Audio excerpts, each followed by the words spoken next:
Good morning and welcome back. And welcome back to the stream. Welcome back to Astro's Playroom for the last time.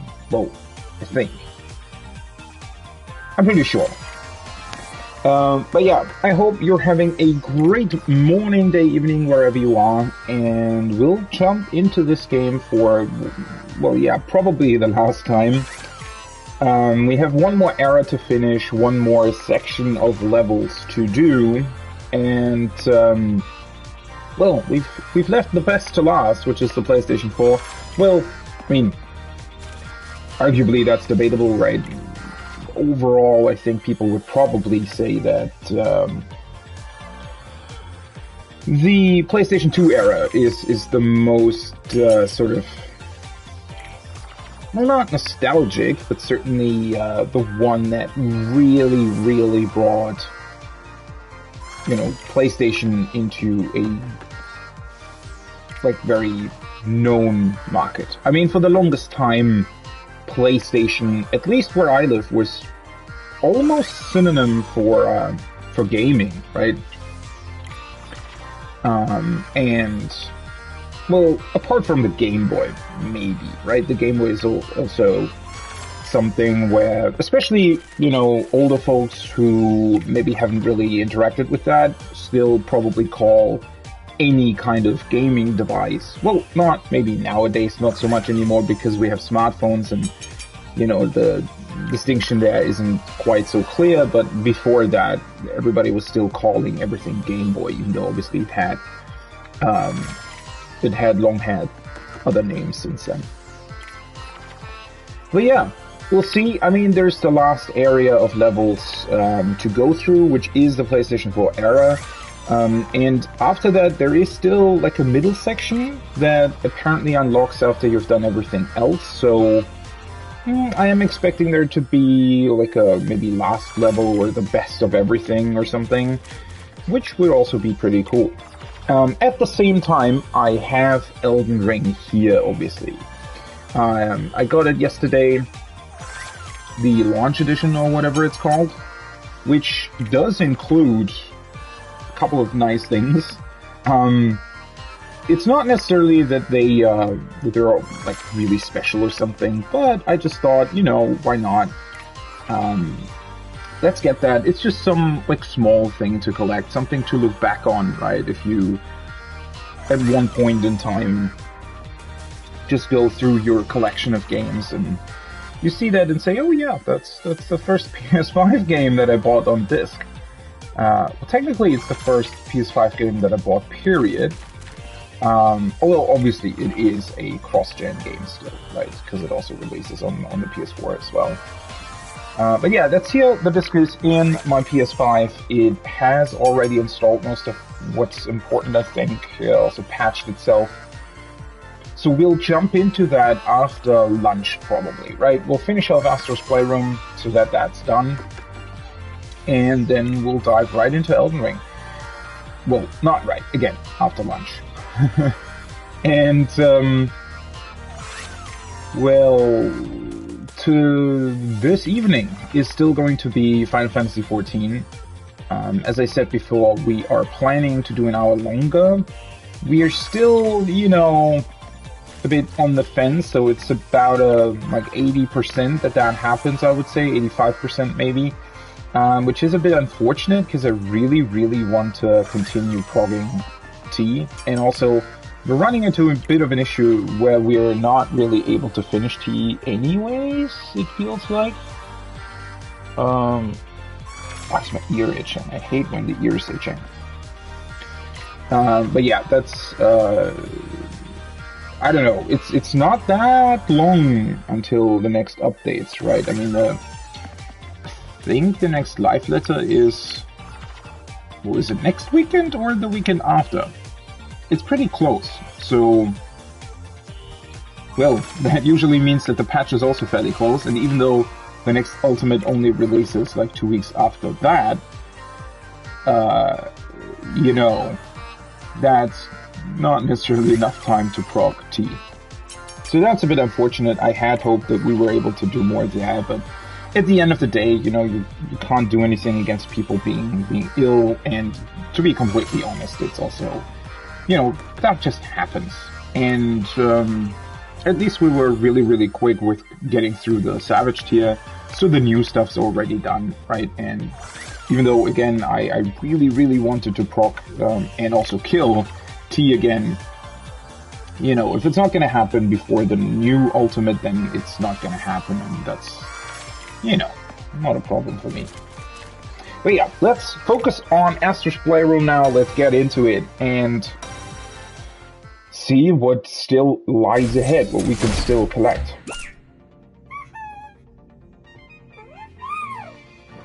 You know what, though? I mean, there might be... This is still, by the way, the best controller effect that this game has, I feel like. Because this... I mean, it just honestly feels like these clicky, turny things. That was right on beat, huh?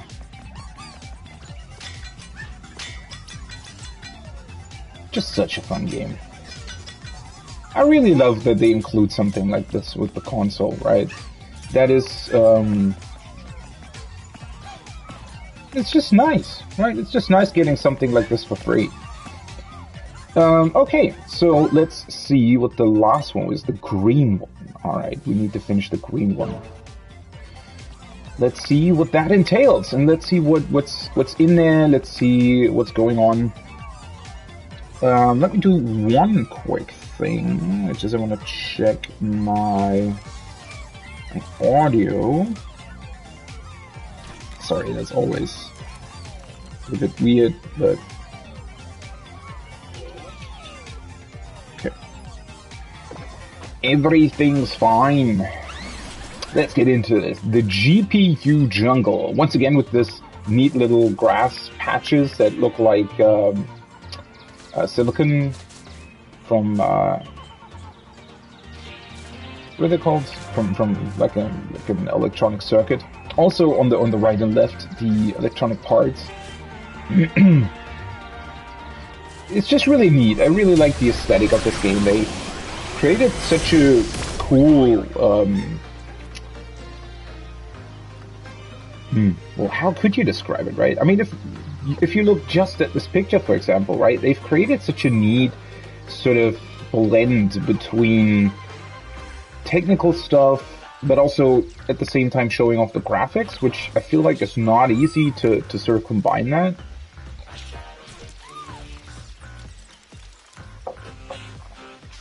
Also, is that thing in the background singing?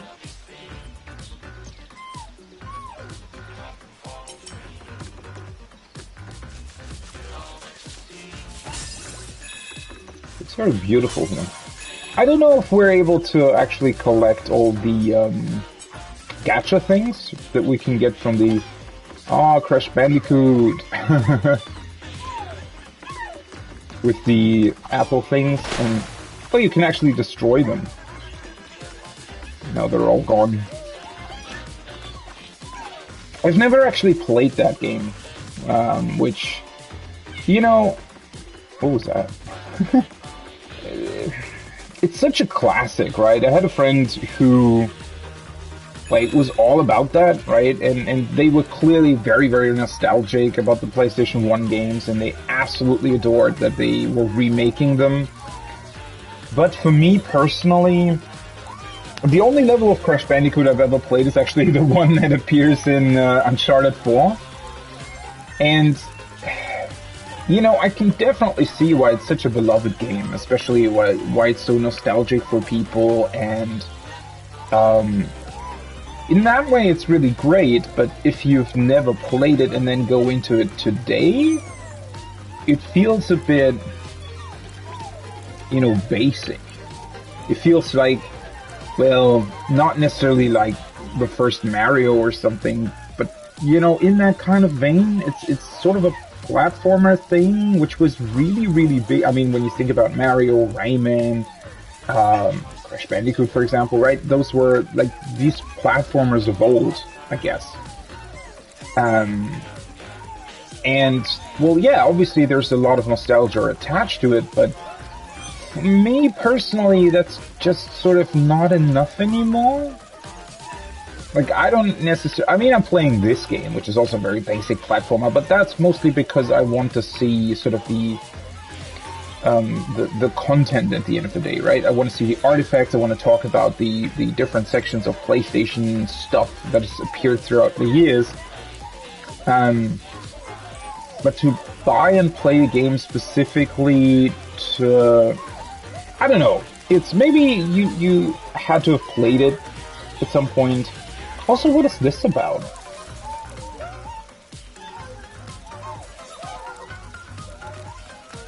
What kind of weapons are these? Is that a Monster Hunter reference? Oh yeah, it has to be, right? With the campfire and the... Well, I mean, I guess for the longest time Monster Hunter had been... No, wasn't Monster Hunter... Monster Hunter was always multi-platform, right? I mean, they had certain titles, or the titles themselves were mostly sort of more or less exclusive to a platform. I think the 3DS, for example, had a couple exclusive ones. And then, as you can see here, I think the Vita, or the PSP rather? No, those are PSPs, right? I think there were a couple of Monster Hunters on PSP that are technically exclusive to the console. That's interesting though, since I don't think Monster Hunter was ever a PlayStation IP? Maybe I'm mistaken on that though?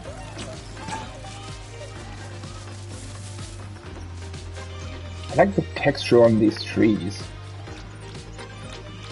Very interesting choice.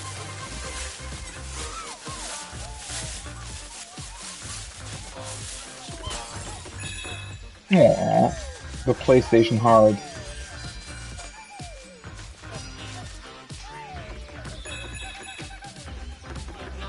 So that's where the level continues, right?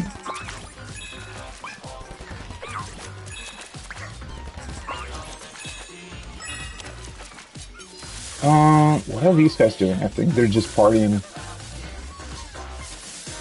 There's so many Astrobots throughout all the levels who are just there to party, I feel like. Okay, something here. Oh, this is just to get back up, I guess.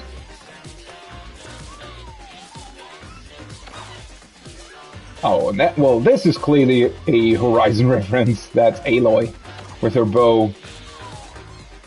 Shooting the rabbit in this case? I mean, technically everything here is a robot anyways, right? So it does fit to a degree.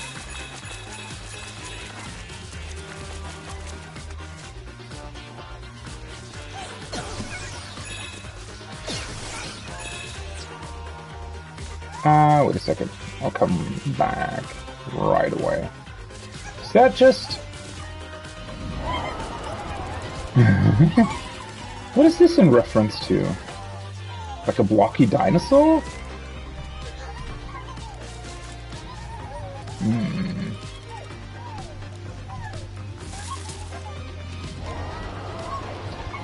Could be like an older game? Don't really know which one that could be though.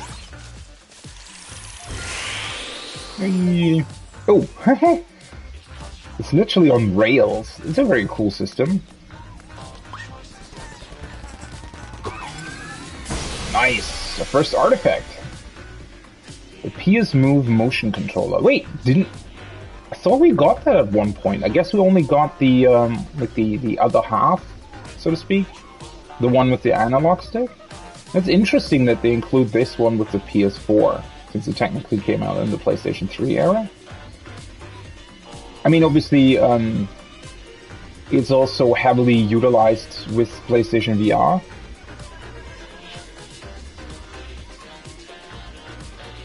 Which, by the way, I'm still a huge fan of, that they actually use those controllers, right? Instead of designing a new one or like redesigning them slightly to sell new ones or something.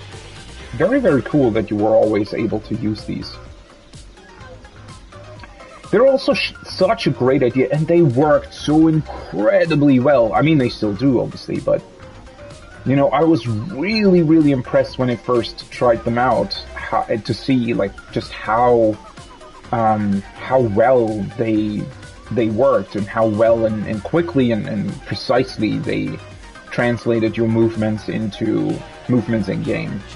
That was really impressive to see. The problem is just, oh, you can change its color.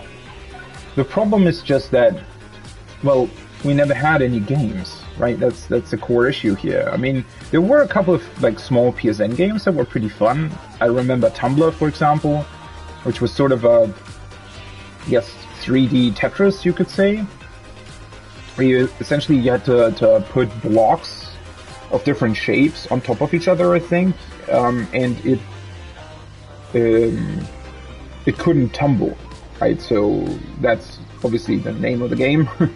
But yeah, that was the goal, to get as high as possible without your tower falling down, right? Without the pieces falling down.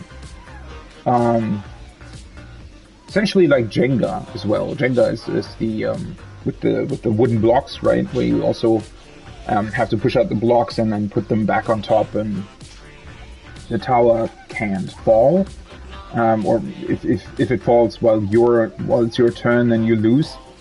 Tumblr was sort of that in a way, but obviously with the move controllers, it was really, really fun. But yeah, those were games that you played for like 2 hours, 3 hours, right? And then never again, because it was just like, it was cool, it was unique, and it worked really, really well. But it just didn't have enough substance, right, to really have, I guess, a very long game where it actually worked, right? And there never was any game. I don't know why they never... I feel like they should have brought out like an actual really, really big, full price Little Big Planet or something, or I don't know, just anything to have more to do with these things, right? Because while they worked really well, it was also... Yeah, it just... I mean... It's sort of a shame, like a waste almost. Such a cool idea.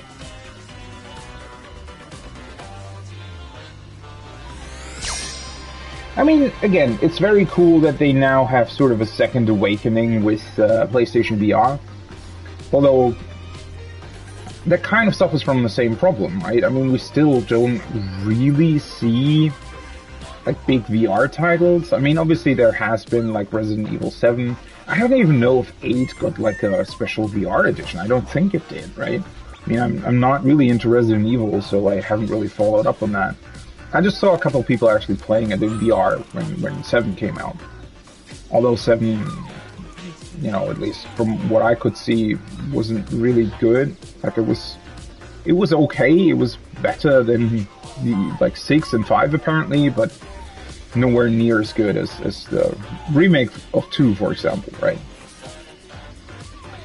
But yeah, other than that, I mean, there were these weird, like, trillionth Skyrim edition VR, right, and Fallout VR, I think, but Bethesda, in true Bethesda fashion, they only sort of implemented it half-heartedly, and apparently with a lot of bugs, and it just never really worked all that well. At least from what I saw, right? And also, again, those were old games that, yeah, sure, I could play through Skyrim again, but I don't know. It's just such a shame that these technologies, I feel like they're really, really good. I mean, I think I said that last time. Didn't we find the VR headset already? I don't know. No, I think I was talking about that when we found the camera or something. But when I tried the PlayStation VR over at friends, right, and they had gotten the headset, it was really impressive. Like, the demo games that came with it, the functionality it had, and the way it worked was incredible, especially for a console attachment, essentially, right? It was way, way cheaper than the alternatives for PC. But unfortunately, it just... Yeah, I mean, that was literally it, right? You could play those demos, and then, yeah, sure, there are a couple of games on the store that also require VR, but there are always just these small things that you can play through in like a couple of hours maximum, right? And so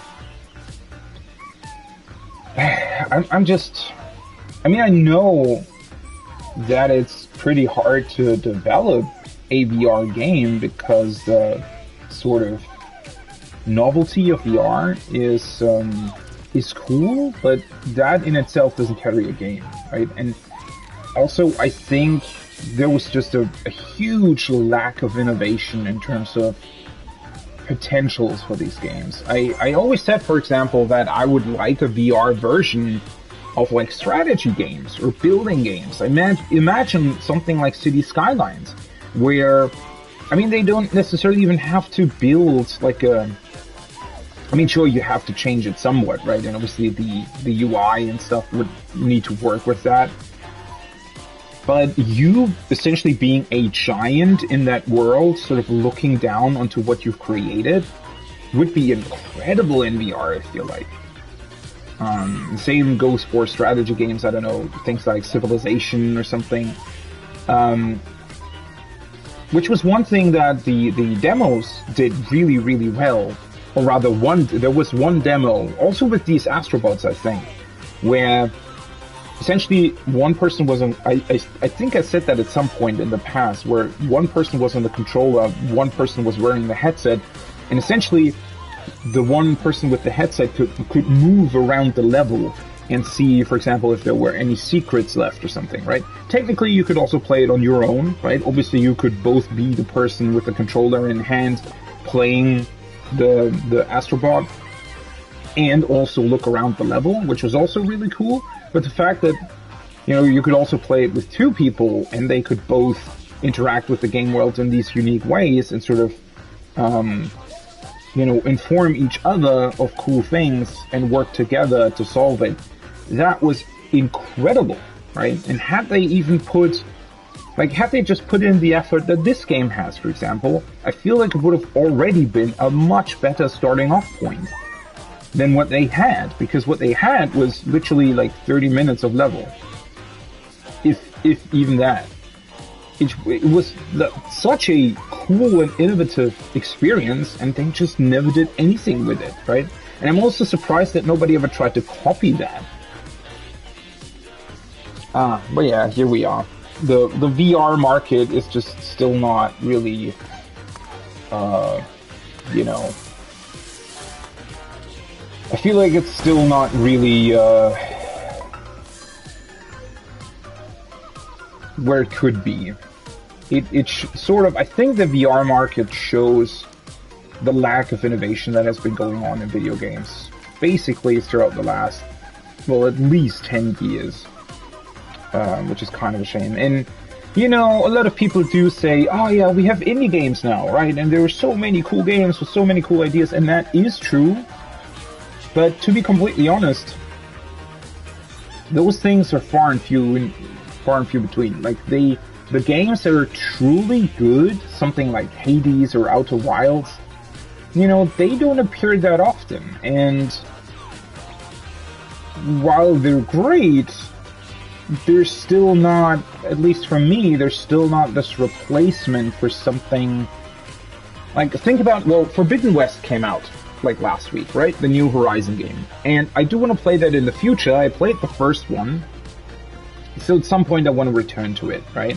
I just knew that obviously with Elden Ring coming out and with the other stuff that I'm still playing, it just doesn't, you know, it didn't fit, and so I wanted to give it a proper sort of, well, especially since I hadn't played, or still haven't played, the DLC of the first game, I thought that it would be a good opportunity to actually replay the first game, play the DLC, and then jump into the second one.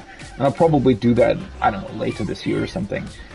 But while I thought, like, the Horizon IP in and of itself has a lot of cool stuff and innovation in it, but instead of, you know, taking that to the next level, at least I'm talking purely about the first game here, right, since I haven't played the second one, but with the first Horizon, it felt like they had a really, really, like, unique and impressive sort of basic, innovative structure. And then instead of taking their innovations and everything they did so well, and designing a very incredible game around it, they pretty much stopped at like, I don't know, 40% innovation and said, let's just copy over Ubisoft for the rest of it. Which, well, again, fortunately, they only copied sort of basic Ubisoft stuff, and only, like, it wasn't annoying as it is in the Ubisoft games, right? It just sort of existed, and you sort of dealt with it, right? It was, you know, yeah, sure, right? It was there, but also I didn't really care for it. Obviously, it didn't detract from the experience, which was the only positive thing you could say about it, right? But it was just such a shame to see looking back. Like, Horizon was so incredible. They had so many good things going for it. And I still think that it's a good game. It's just not a great one. And the problem is, and the reason why it's just not as, like, I don't know, it's not as defining as something like The Last of Us, obviously. Although the gameplay in The Last of Us surely isn't necessarily that either, but The Last of Us is a very defining game for a lot of other reasons, right? And Horizon could have been on that same level. Truly. Maybe even better than that. But it just wasn't. Because they, for whatever reason, copied half of their stuff over from Ubisoft. With all their bullshit. Probably because they thought, people are going to be familiar with it, or whatever. I don't even know what they thought with that. It was so disappointing to see. Alright, what does this say? Look at the light, it falls just right. The shadows they please beneath the trees. But none of these things happen for free. Yeah, all that you see, rendered by me.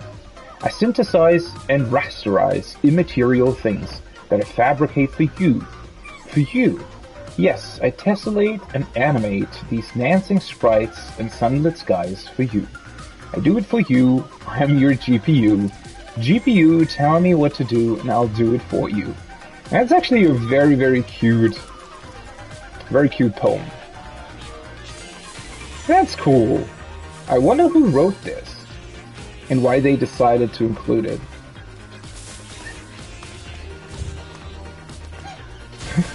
Such a neat thing, right?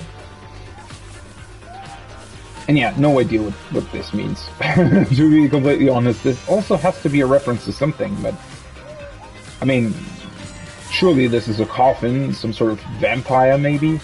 No idea, but let's continue, right? We're half an hour in and I've not even done like the first section of the level. This is the first checkpoint.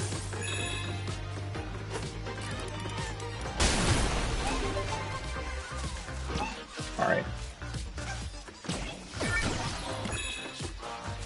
Let's see what else we can find. He's meditating.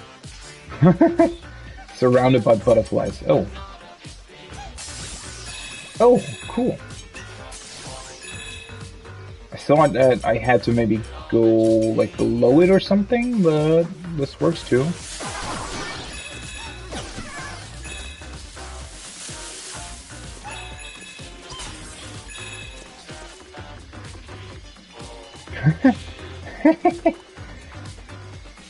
I didn't notice before how funny they look when they walk. Also, is that a new type of enemy with the, like, drill part at the front? I don't think we've seen them before. And they're wearing helmets as well.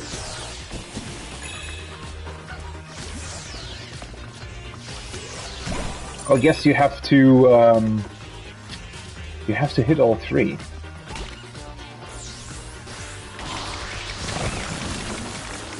What?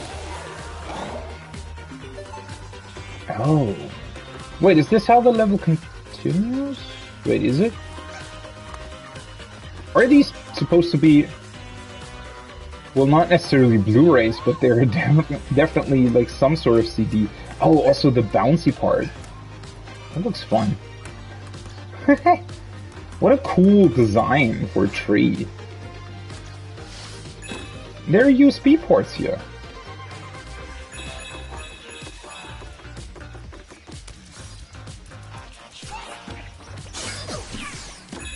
And they're still using the PlayStation 1 controller attachment thingy here to connect the things.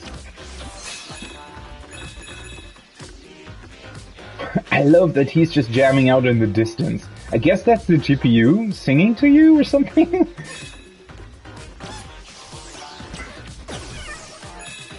Oh, shit. Seriously? How the fuck did I manage that? Of course, I'm dying, like, right when I finish that section. The forced camera turns are sometimes a bit iffy, I feel like. I mean, they're fine, right? But if I, like, use the right stick, then the camera shouldn't forcibly turn. Or it should stop doing it, rather. Okay, this is also really cool. The triggers as these platforms. Ooh, I know this reference. A very cool Bloodborne reference. It looks awesome. That style of clothing, right, that they designed for Bloodborne is just incredible. The fashion is absolutely next level in Bloodborne, I feel like.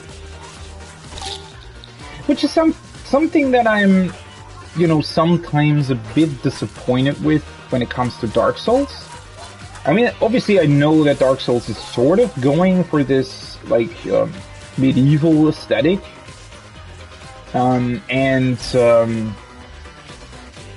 Well, it does fit the game to some degree. This feels incredible when you jump on it. Like the controller feedback, together with that sound. Very cool. And of course I fall down. But yeah, in terms of Dark Souls, I don't know. The thing is, right, that Dark Souls, well, yeah, they're going for this medieval aesthetic, but there's obviously like a lot of, like, there's magic and there's these mythical creatures and godlike creatures, and then some just plain weird stuff in Dark Souls, right?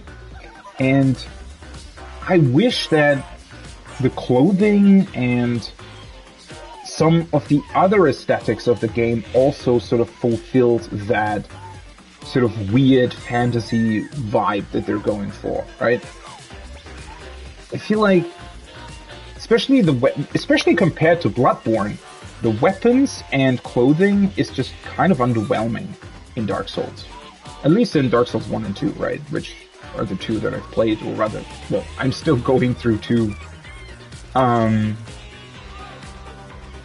I wish that they had done more with that. Which is also, at least the parts that I saw so far from Demon's Souls, from the remake on PS5, they, I think, just went a lot further in terms of spell effects, for example, right? They make it look a lot more real and a lot more like it's actually part of the world, where,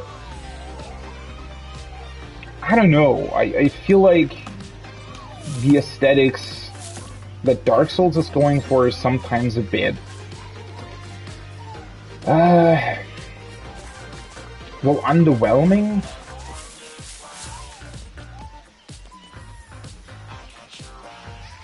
What's going on with these guys? Oh, this is Joel and Ellie, and this is a clicker. I was sort of wondering what the fuck is going on with him. Does he have LEDs on his head? But no, these are mushrooms. This is a clicker. And then Joel and Ellie are hiding. Joel with his brick in hand. Oh, that's very cute how they've done this.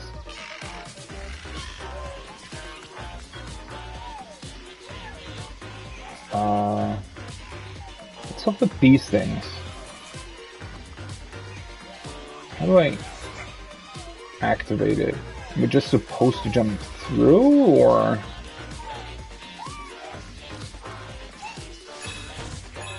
Nope. This is certainly not the way to do that.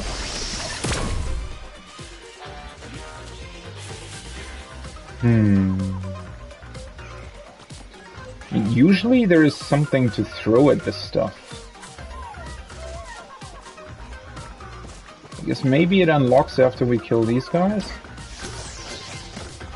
I like how you're supposed to, like, kill the whole snaky bit, I guess.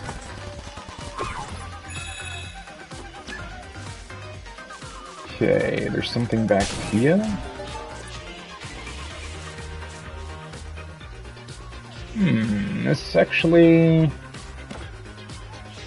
hard to tell which way you're supposed to go. There's a puzzle piece up there, definitely.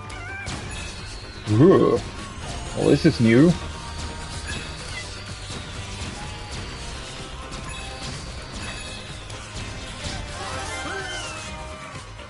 Oh, that just jumps you back. Okay, so this was purely a puzzle piece. So we continue that way, but I feel like I'm missing something here. Ah, there we go, there we go. No. Well, that was a fail.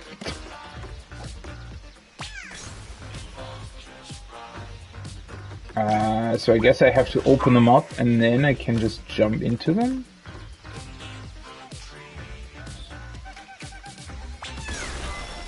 Ah, another puzzle piece.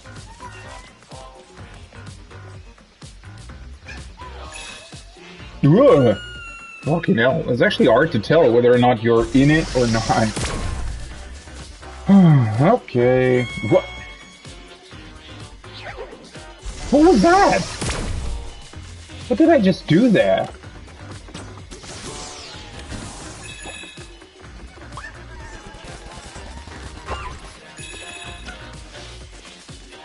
This didn't give me any coins, right?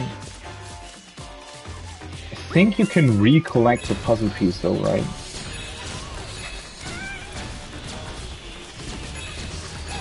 Because I still need the coins, technically. Alright. Let's try this one more time. That's the only thing about this game that I sometimes feel is a bit weird, is that I don't know, maybe it's just the conditioning of countless modern games sort of completely eliminating your sense for actual platforming or something. But can I jump over there? Yeah. I sometimes feel like it's a bit hard to judge whether or not you actually need to use your double jump or not in this game.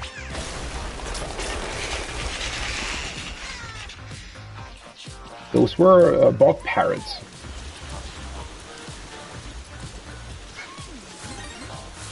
Okay, is there another throwy bit here, or do we need to take the other one over here? What was that? Are there astrobots? Like, oh yeah, they're what's that called? Isn't there a name for it when you go through like these rivers with a boat? Right, so this is how you continue. Wait, there's a... What is this plane that crashed here? Is that supposed to be an Uncharted reference? I mean, it looks like it, right? Considering, yeah, that's definitely Nathan Drake, right? The little bot that's climbing. I guess it's an Uncharted 1 reference with the crashed plane.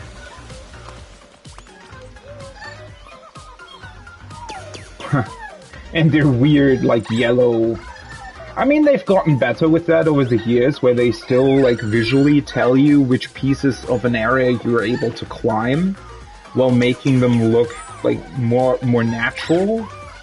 But that's always been one thing that I feel like they went a little overboard with, right? I mean, obviously you want to tell the player where they can and cannot climb and how to continue with the level, but the fact that it's sometimes, like, overly obvious, right, is a bit weird, in my opinion.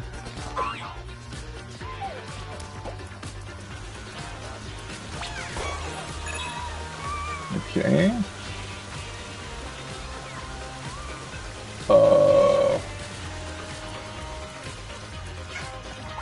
I sort of expected there to appear like a platform or something.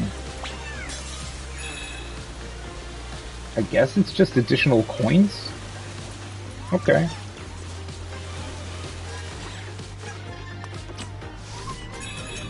Ooh, it actually turns.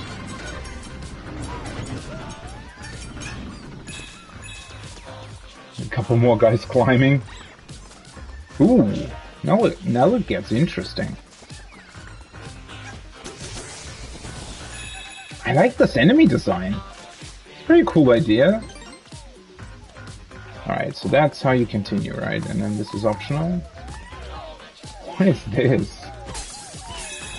Astrobots fighting against some sort of serpent-like being? Is that a reference to something? What kind of game has these, like, paintings on the wall? Probably missing something here, to be honest. And hopefully I haven't missed a, what the fuck is that? That was, a big thing. Fell down. Ugh.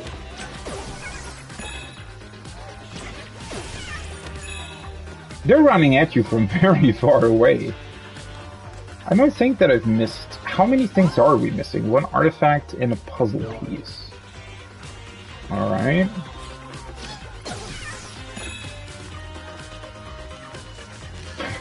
Still jamming out in the distance the GPU.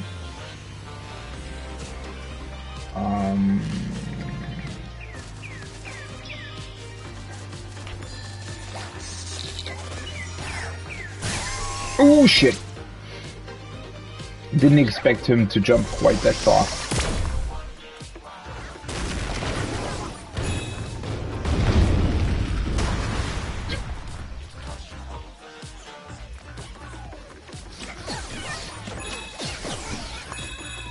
Okay.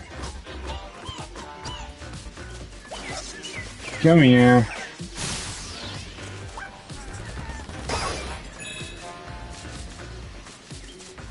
Can I destroy this? No.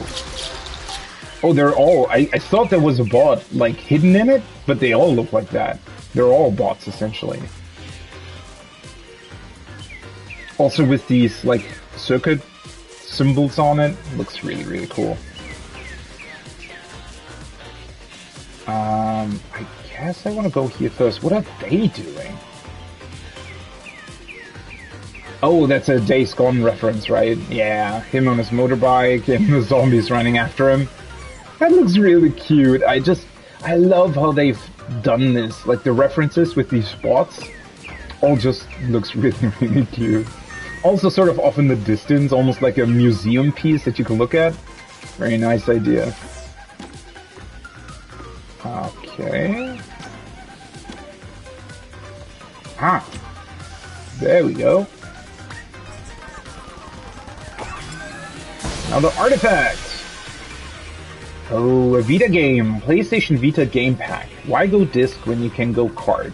Yeah, that's something you should have asked the designers of the PSP with the weird UMD stuff. I mean, it was, I guess, at the time, almost an innovative idea to actually have discs in a portable device. But obviously, you know, especially with the advancements in SSD cards, or not SSD cards, and SD cards, this was just a much better choice.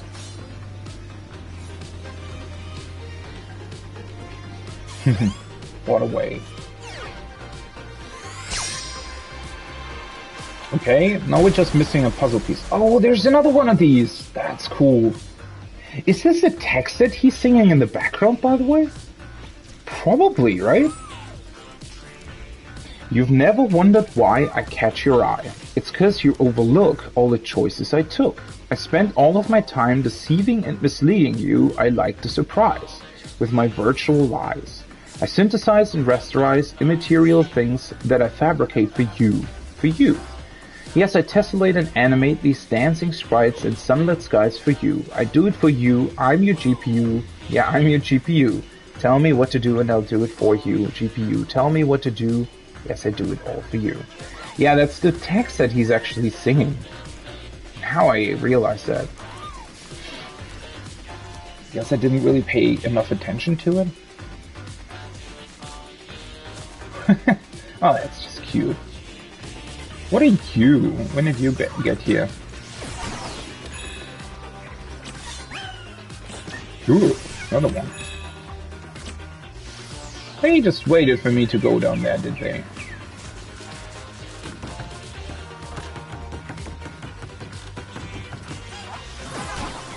They also look kind of cute with their, like, plant on their head.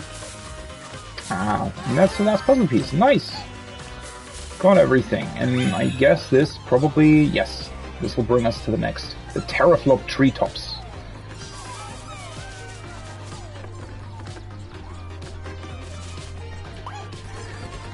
Again, the musical design in this game is just so good. What do we get now? It's like a monkey suit? It actually is. Even has a tail and everything. But yeah, how the music dynamically shifts throughout the levels is really incredible. Okay. Ah, now we need to grab. Okay, I need to hold on, yeah.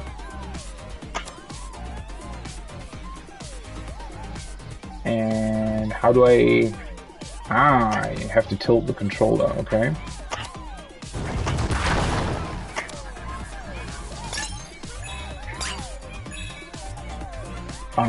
Are there optional areas that we're able to go to with this? Don't want to miss anything. Yeah, I didn't want to go right up.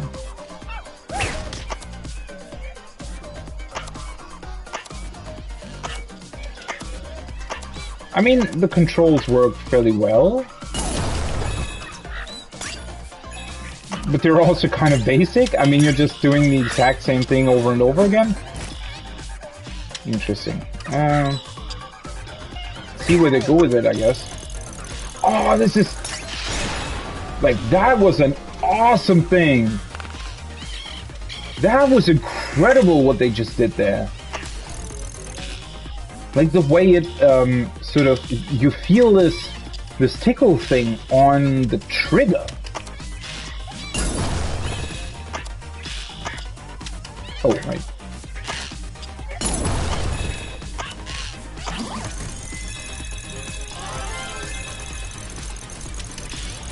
That is incredible.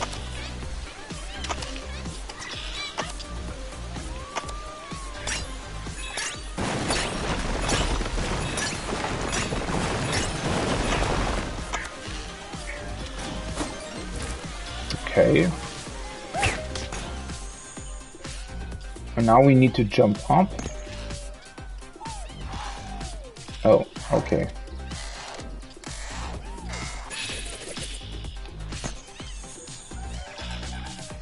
Can I, like, go to the left or something?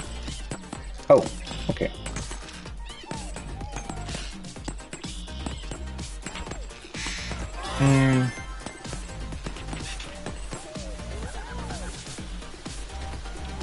How do I get to that left section over there? Do I have to jump down to it?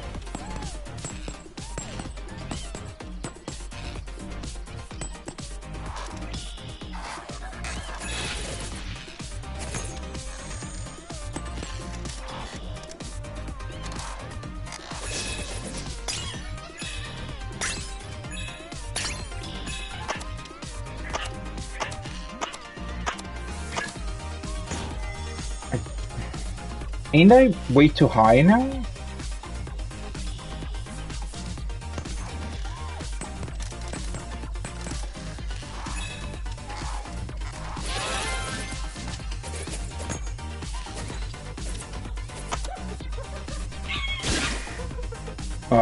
Seriously? They have, like, stops in the level?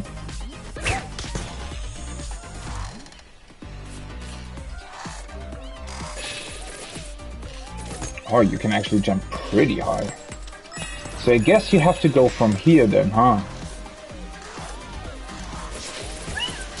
Yeah, okay.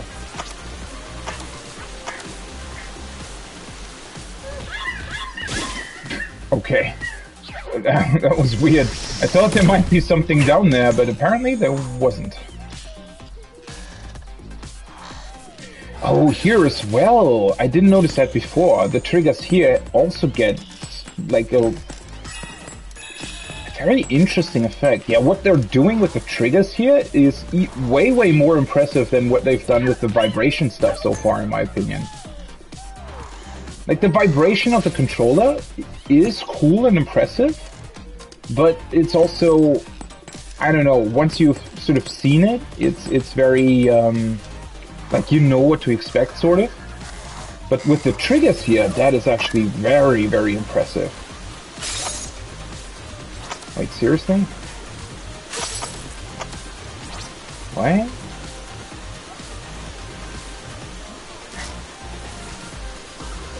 Oh, okay, I get it.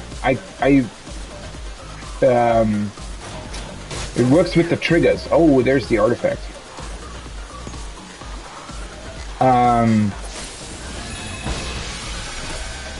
That was actually really cool. So you weren't able to like, if you pressed your trigger all the way through, then you destroy the thing you're grabbing onto, because you're essentially you're grabbing it too hard, right? So the way you're meant to do it is just very lightly pull the trigger on the controller, and then it worked. That was really impressive. Also a great sort of feeling on the trigger as well. The PlayStation camera, the perfect fit for your Playroom. Yeah, I actually have this one. It's very cool looking. You needed it for, wait, did you need it for something? Well, you did need it for the VR later on. So the reason I actually bought it, right, was because on PlayStation 3, there was the PlayStation Eye camera, right? And I actually had a couple of things that I used it for. So first of all, I used it for the Eye of Judgment, right? Obviously the card game, this AR card game that they had. And then for the Move controllers as well, you needed to have the camera. But then, one other really cool feature that the PlayStation 3 actually had was video chat. So, actually, I mean, well, one thing that the PlayStation 3 did not have was the cross-game chat, right? So you could only ever chat, like voice chat, with your friends while you were in-game, which was sometimes really annoying because when we were playing, I don't know, Battlefield Bad Company 2, for example, back in the day, right? We always had to wait to get into the same lobby together. Like, obviously, we could invite each other, right, into the lobby, but we had to wait until everybody was there to actually talk to each other. And obviously, if one of us had problems with a connection or something, right, or we were thrown out of the lobby or something like that, you weren't able to tell your friends that, right? They just waited and waited, and so you had to write a text message, essentially, right? Because you weren't on voice chat while you were not in the same lobby, which was really annoying. And then obviously that was possible on PlayStation 4, like easily, right? Because Xbox 360 already had it back in the day, and then, well, PS3, for whatever reason, was never really able to implement that. I guess they didn't allocate enough resources to their system, to their OS to make that possible, right? But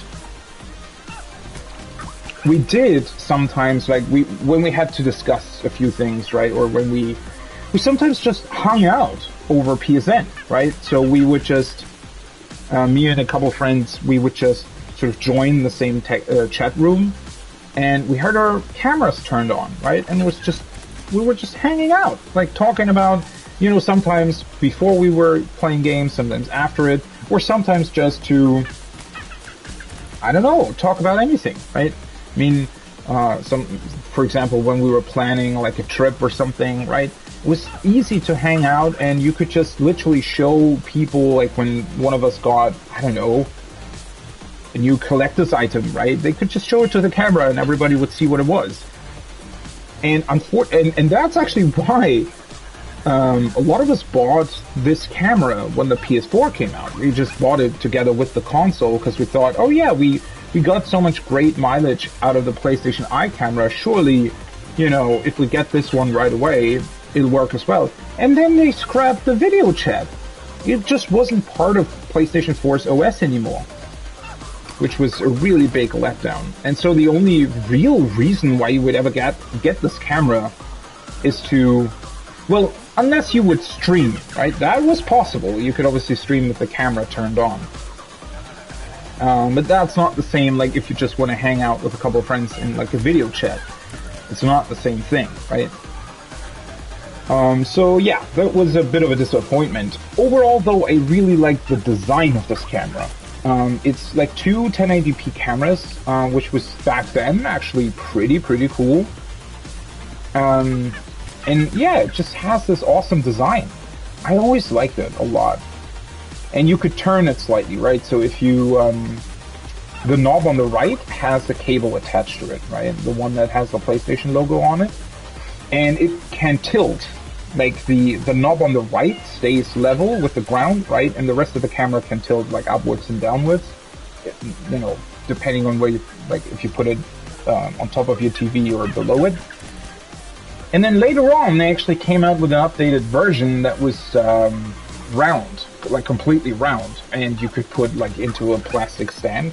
But I always liked this design much better. This is just, I don't know, it's just a very cool design. Also, in person, it actually looks like pretty quality made, right? Whereas the second one looked a bit cheaper, I felt like. Because this has like the glossy finish and everything, and the second version, I think, was just like basic black plastic. Again, just unfortunate that you couldn't video chat with it. That was, yeah, really disappointing. This is probably the best effect that they've had in this game so far, like the trigger thing. All right, let's see. There's still something on the right there, so let's grab that first before we continue with the level.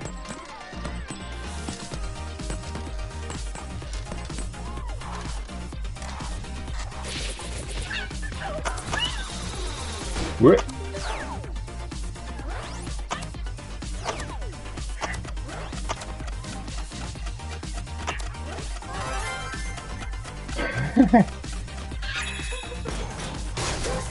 Oh, there's the next one. These two look close to each other. There it is. One of the best controllers ever made, in my opinion. Because I'm still... I don't know, I'm still a bit on the fence on the PlayStation 5 controllers. I mean, they're great, don't get me wrong. They're much better in a lot of ways. The DualShock 4 wireless controller. Legend has it, little robots live inside it. Yeah, they do. I mean, that was the way the, what was it? The way the Astro's Playroom game. So PS4 also had like Astro's VR. No, it wasn't VR at the beginning. It also had one of these Astro's thingies, games like this one, but it wasn't like a full-fledged game. It was just like a small demo. But in that demo, like the little Astrobots would live inside the touchpad, essentially, right? And you could sort of in-game open it up, and that's the reference, yeah, that they're getting at. But yeah, this was a much needed upgrade over the old DualShock controller design. It just had like a bit longer sort of side pieces to grab onto more easily. And yeah, overall with the mic jack and the touchpad, share button as well to take screenshots was a very cool addition actually. The light bar was a bit underutilized, or rather a lot underutilized. Yeah, I don't know what they were thinking with the light bar of putting it there, right? Later on, they upgraded it to have at least the light sort of shining through the touchpad at one point, so you could see it from like above. And a couple of games did utilize the light bar. I think one of the coolest functions, for example, was in GTA 5. when you were chased by police, it will flash red and blue, right? So that was really cool. The problem was you only really noticed it if you were playing at night in a dark room. Then it would be incredible, right? If you were playing in a dark room and suddenly the light from your controller would sort of make the room flash like red and blue. That was cool, but that was such a niche thing, right? And again, normally you'd never see it because it's like on the underside of the controller, right? It's literally tilted towards the ground. So while holding the controller, you just didn't see it. Also, apparently there were a couple of issues people were having where especially in darker scenes, the light of the controller would just reflect in the TV, right? I never had that issue, but I guess that was because of the sort of distance, like specific distance that I had with my TV or something, I don't know. Or maybe I just held the controller more downwards. But yeah. Also, the one of the biggest issues that these controllers actually had was the first ones that came out with the first model of the PlayStation 4, right? The launch model, essentially. They had like the rubber that they used for the analog sticks. Oh right, I forgot that you can also use them. The rubber that they used for the analog sticks was actually kind of neat because it was very sticky, right? In a good way. Like your thumb would stick to them very, very well. But it was also very, very what's the word? Like squishy, I guess? Like because it was so sticky, it got destroyed very, very easily, which obviously wasn't good for a controller. With extended use, you would just completely rip off the rubber from the analog sticks. And they revised that fairly quickly, I think. After about a year or something of the PlayStation 4 being out, they completely changed the rubber that was used for the analog sticks. And from that point forward, it was fine. But yeah, I do remember having to exchange. Unfortunately, well, not unfortunately, fortunately, you know, both the controllers that I got with the launch of the PlayStation 4, I was able to actually exchange them without any cost for the upgraded version. Because obviously it was a manufacturing problem, right? That they had with those analog sticks. Or rather, not necessarily a manufacturing problem, I guess they just chose the wrong rubber compound. They probably went for like a better grip, but ultimately that was just not the right decision for its longevity, I guess. But yeah, the upgrade that this controller was over the old DualShock 3, or, you know, I mean, again, remember that at that point, even though obviously the PlayStation 3 controllers came with a lot of upgrades in terms of like Bluetooth and the triggers being different and stuff like that, PlayStation 3 very much still utilized the original DualShock design from the PlayStation 1. So this, yeah, was a much needed upgrade. And I do think, you know, the new PlayStation 5 controllers are just sort of a continuation of this design. The only thing that I don't really like about the new PlayStation controller, and I said that before, is mainly the PlayStation button. Right? On this one, it was just an actual button. And I felt like it also looked pretty cool because they already had this sort of glossy finish, or see-through finish, transparent finish on the PlayStation button that they're now utilizing for all the other buttons as well on the PlayStation 5 controllers. And I wish they kept that design because just the PS5 controllers just have the PlayStation logo as like an actual button, but obviously because of its weird shape, it's a very weird button. So I wish they kept this design. And also the plastic. For some reason, I like the plastic of the PS4 controller better so far compared to the PlayStation 5 one. I mean, obviously I still have to see about the longevity of the controllers, right? That's a thing only time will tell. And I'm not saying that they're cheaply made or something. It's just, for some reason, the plastic just looks a bit more plasticky than it did on the PlayStation 4 controllers. I don't know why. I mean, they're equally well made, I feel like. And obviously they have all this cool stuff with the new triggers and even a larger touchpad, even though that's sadly very underutilized in games. They've also completely revised the colors, right? Instead of them having this weird big light at the front that nobody can see, the light's now sort of around the touchpad, which makes a lot more sense. Because if you look down on the controller, you actually see it. But yeah, I don't know. I really, really, really like this controller, the DualShock 4. I thought it was an exceptional revision of the PlayStation 3 one.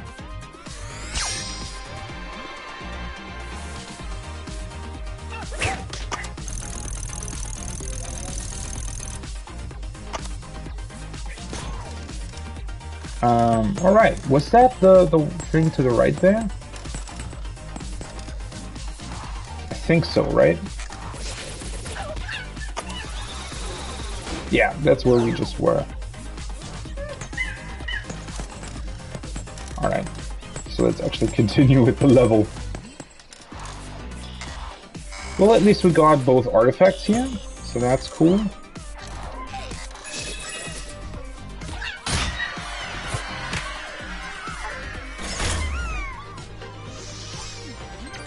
Nice! Ray Trace ruins. I feel like we missed a puzzle piece in the last one. Oh no, we didn't. 4 out of 4. Well, never mind. Cool.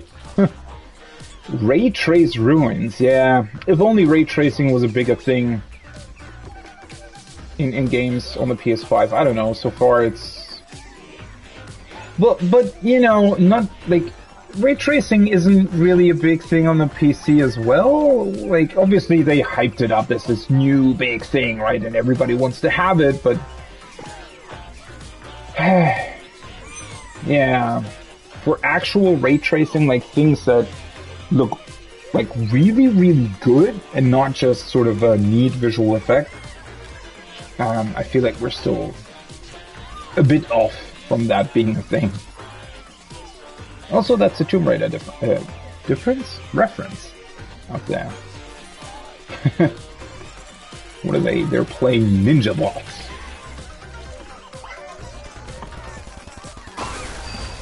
Ooh.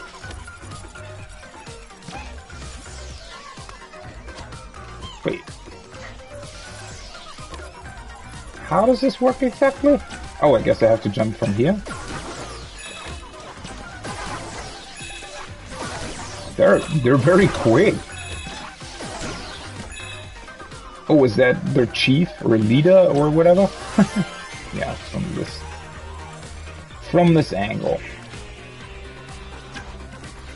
GPU is already jamming away again. Ooh. Well, now we get a pretty hefty upgrade to the enemy.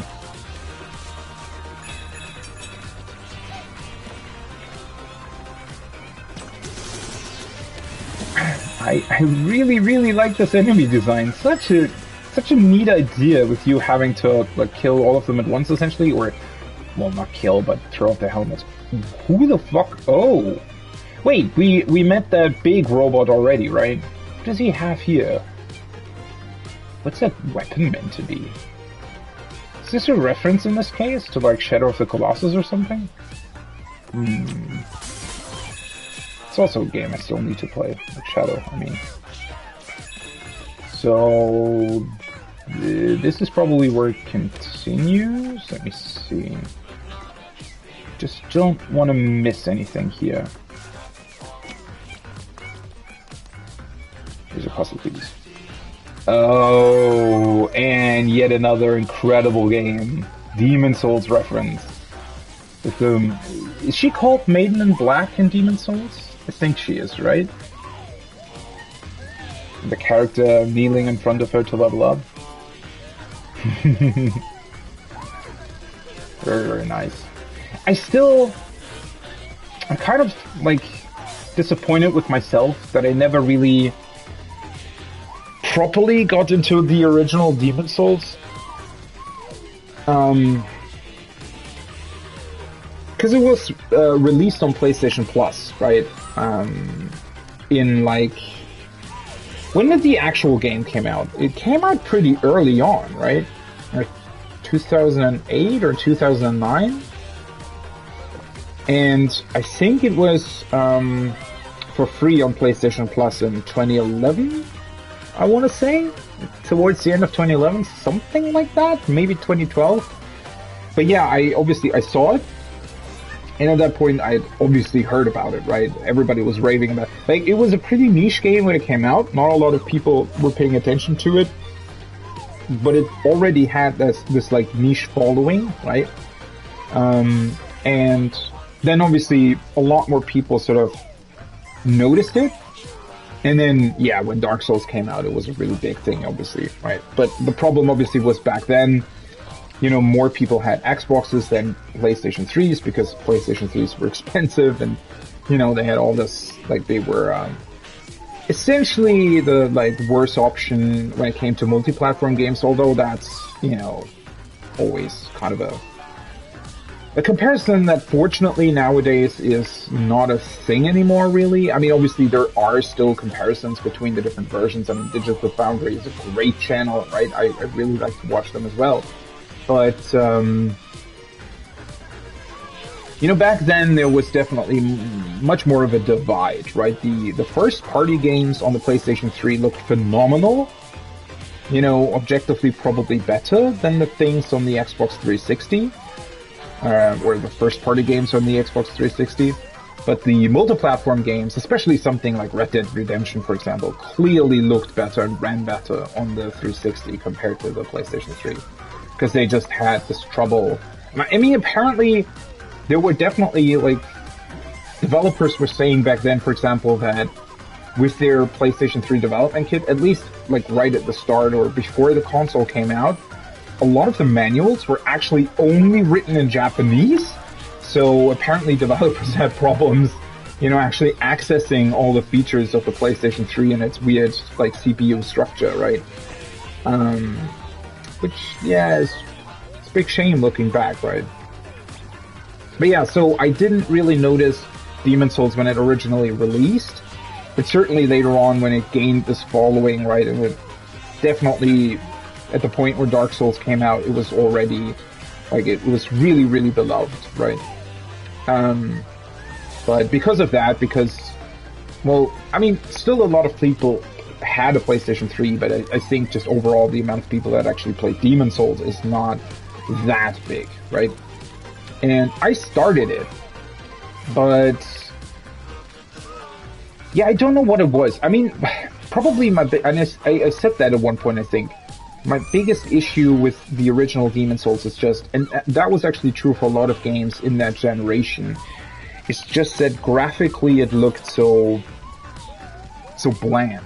Or bland is the wrong word, but so mushy and weird and brown.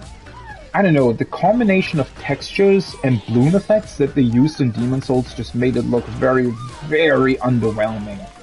And, like, I'm usually not one who desperately needs good graphics to play a game, but for some reason, the weird, like, style that they went for with the original Demon's Souls was just not for me. It was so, like, washed out, and everything just looked brown, right?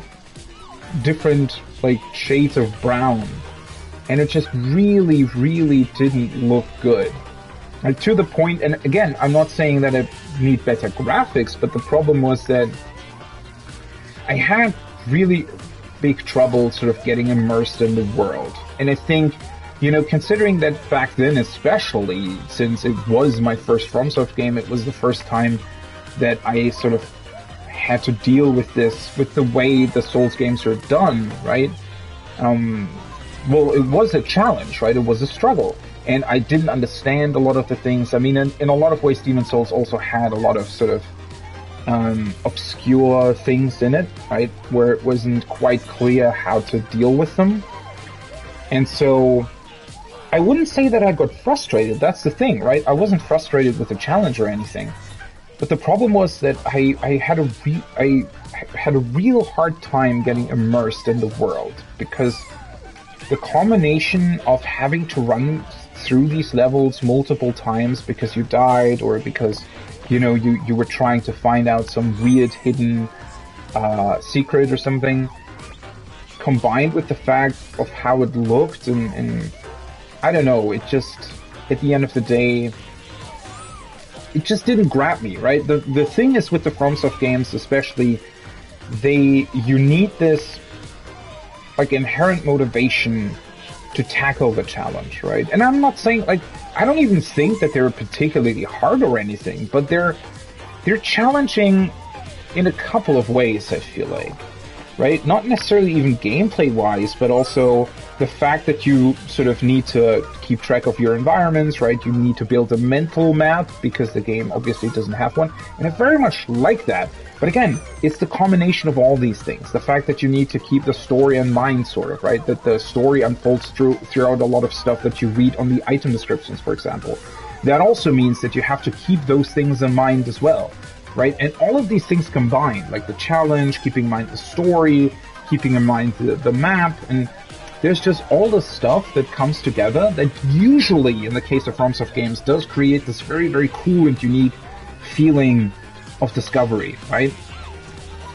But yeah, back then with Demon's Souls, I was kind of struggling to get into that simply because, I don't know, it just, I struggled to getting immersed in the world, and that is actually something that I still somewhat had a problem with Dark Souls 1 Remastered, because the remaster is so bad, right? Because of, I mean, again, things like the weird lighting that they're using in Dark Souls 1, where it completely changes the lighting when you're just transitioning to a new area, the weird color filters that they use, the bland and just overall badly done backgrounds, right? And especially with the remaster, all of the like missing textures that are sometimes there, or just missing background pieces, the weird loading that they have with their engine, which is also a big problem in Dark Souls 2, Skull of the First Sin, that I'm currently playing, right? All of these things sort of take you out of the world, because the problem is that it relies so much on it, right? It does rely very much on you sort of taking in the world, remembering where things are in relation to one another, right? Because it tries to do so much storytelling through its environments, right? Because it doesn't actually have like a storytelling in the traditional sense, right? So it heavily relies on its items and environments and stuff to tell the story, but if you then have these troubles with actually loading in environments, then, you know, you have this issue where suddenly these stories cannot be told anymore, or they, you know, I mean, think of it as, I guess, think of it as bad voice acting, right?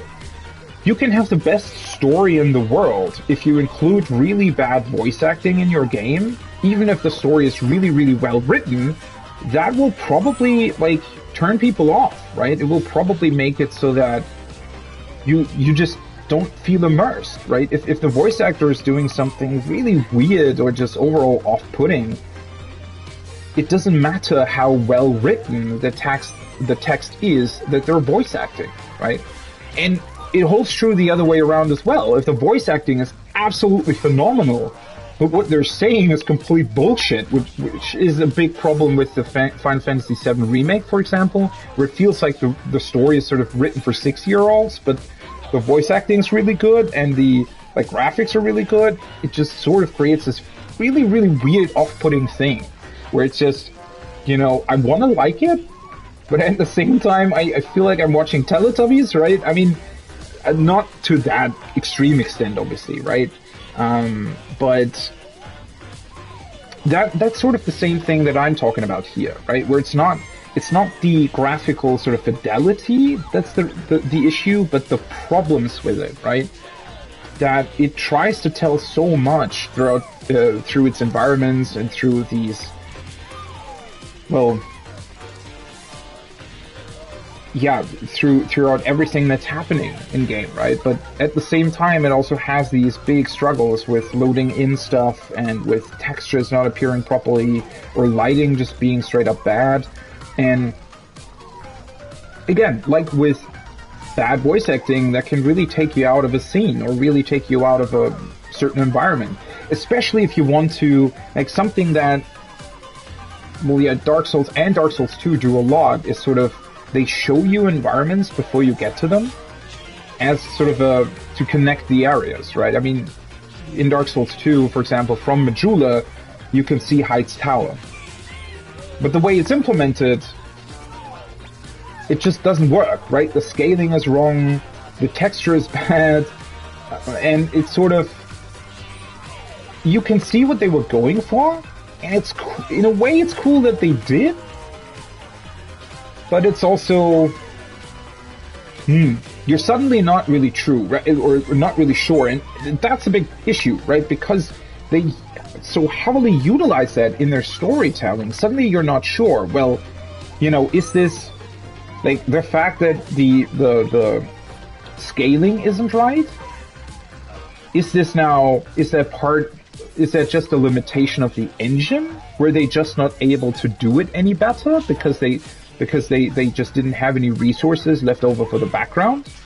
Or they, you know, didn't have any high-res textures that they could implement because it would have dropped performance? Or is that actually something that is part of the story, right? Is it supposed to be weird scaling because these environments originally just didn't, like, originally weren't connected to each other, right? That could also be a thing in Dark Souls, very much so. That they sort of felt like, oh yeah, we want to make the scaling weird and wrong because we want our world to be sort of warped, right? And not how it originally was, maybe. But the problem is you can't tell. If you see that in game, it honestly just looks like bad tech, right? It just looks like the engine is just not capable of handling it. So even if it was done on purpose, you would never really know. You would assume it's just a bad sort of engine, right? Or trouble that they had with backgrounds. And that's where my issue arises. And Demon Souls was, it looked bad. Let's just say that, right? And it had this problem of not fully really being able to tell anything or any sort of story through its environments because, yeah, it just didn't really look good. And it wasn't a problem with the, like, limitations of the console generation either, because a game like Skyrim, which was fully open world, by the way, looked much, much better than Demon Souls, right? And also just had a lot more sort of unique stuff going for it, a lot better rendering distance, for example. Just overall the effects and stuff were much, much better. And I'm not saying that Skyrim is a better game to Demon Souls. That would be very hard to compare the two, but it definitely, you know, from a technology perspective, Skyrim was far, far better. But yeah, that's the reason why I never really got into the original Demon Souls, and why I'm so stoked to play through the remake, but obviously Elden Ring now came out, so the remake's gotta wait. But yeah, that's just a bit of a tangent. I stood here for like 20 minutes, right? Didn't I?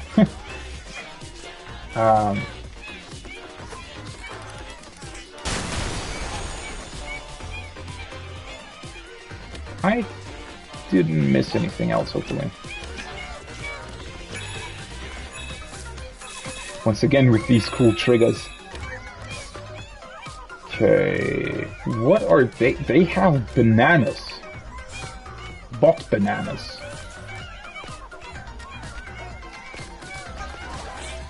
Why do they have bananas? Isn't that more Donkey Kong? That's not PlayStation. The hell?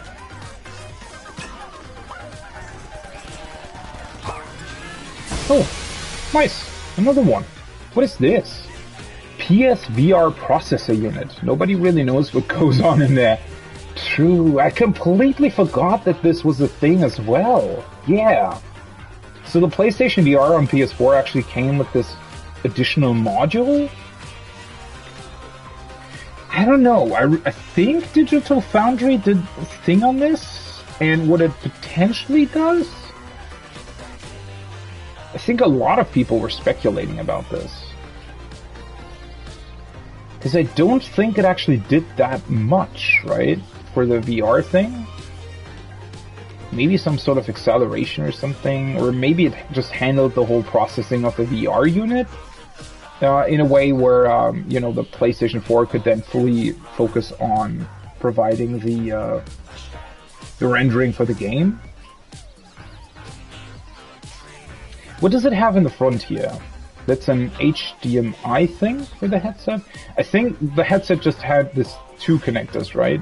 One sort of proprietary thing and an HDMI to get the picture to it.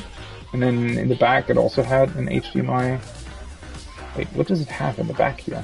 Also very cool that as feet, they actually utilize the PlayStation symbols as well. It even had a small fan. What are these things? Why does it have HDMI TV, HDMI PS4?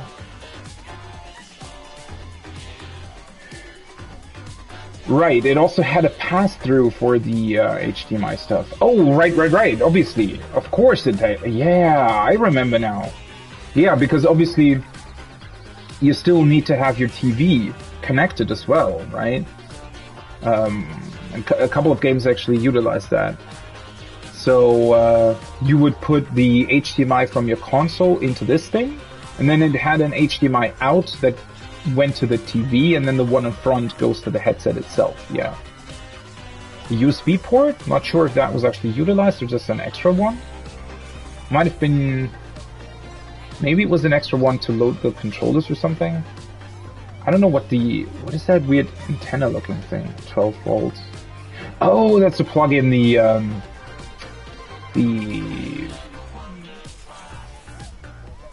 to plug it into the wall, right? It had, I think, didn't it also have like an additional, there was another part to that, right?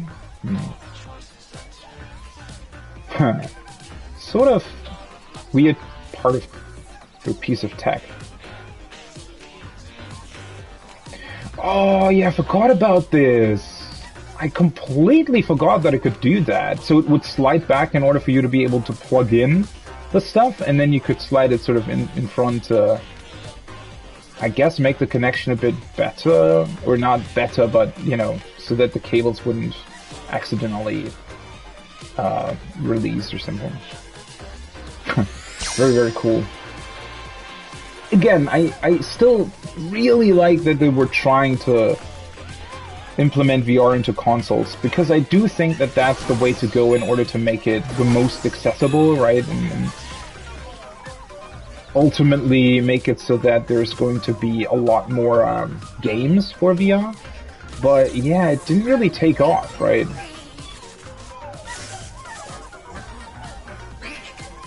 What is this?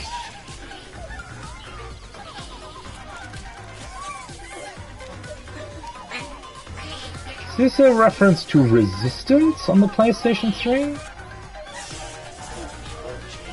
I think they had weapons like this.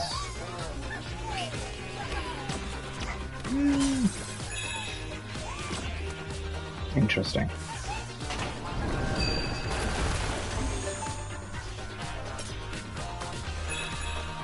Why are there these corner pieces that you can destroy?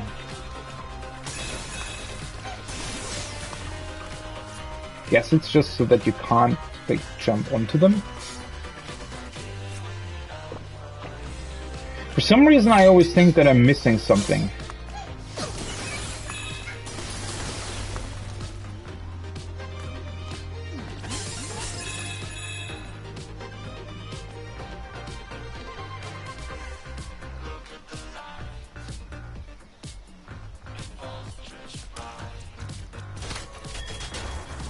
Oh, hello. It's getting windy again.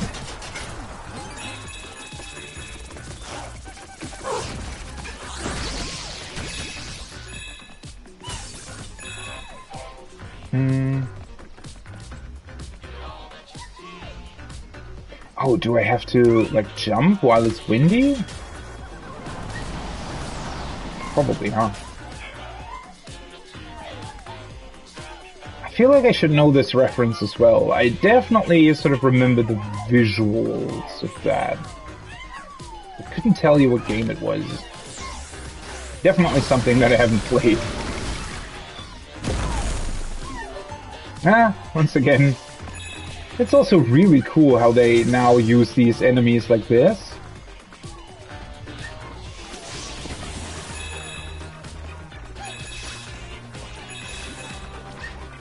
Ooh.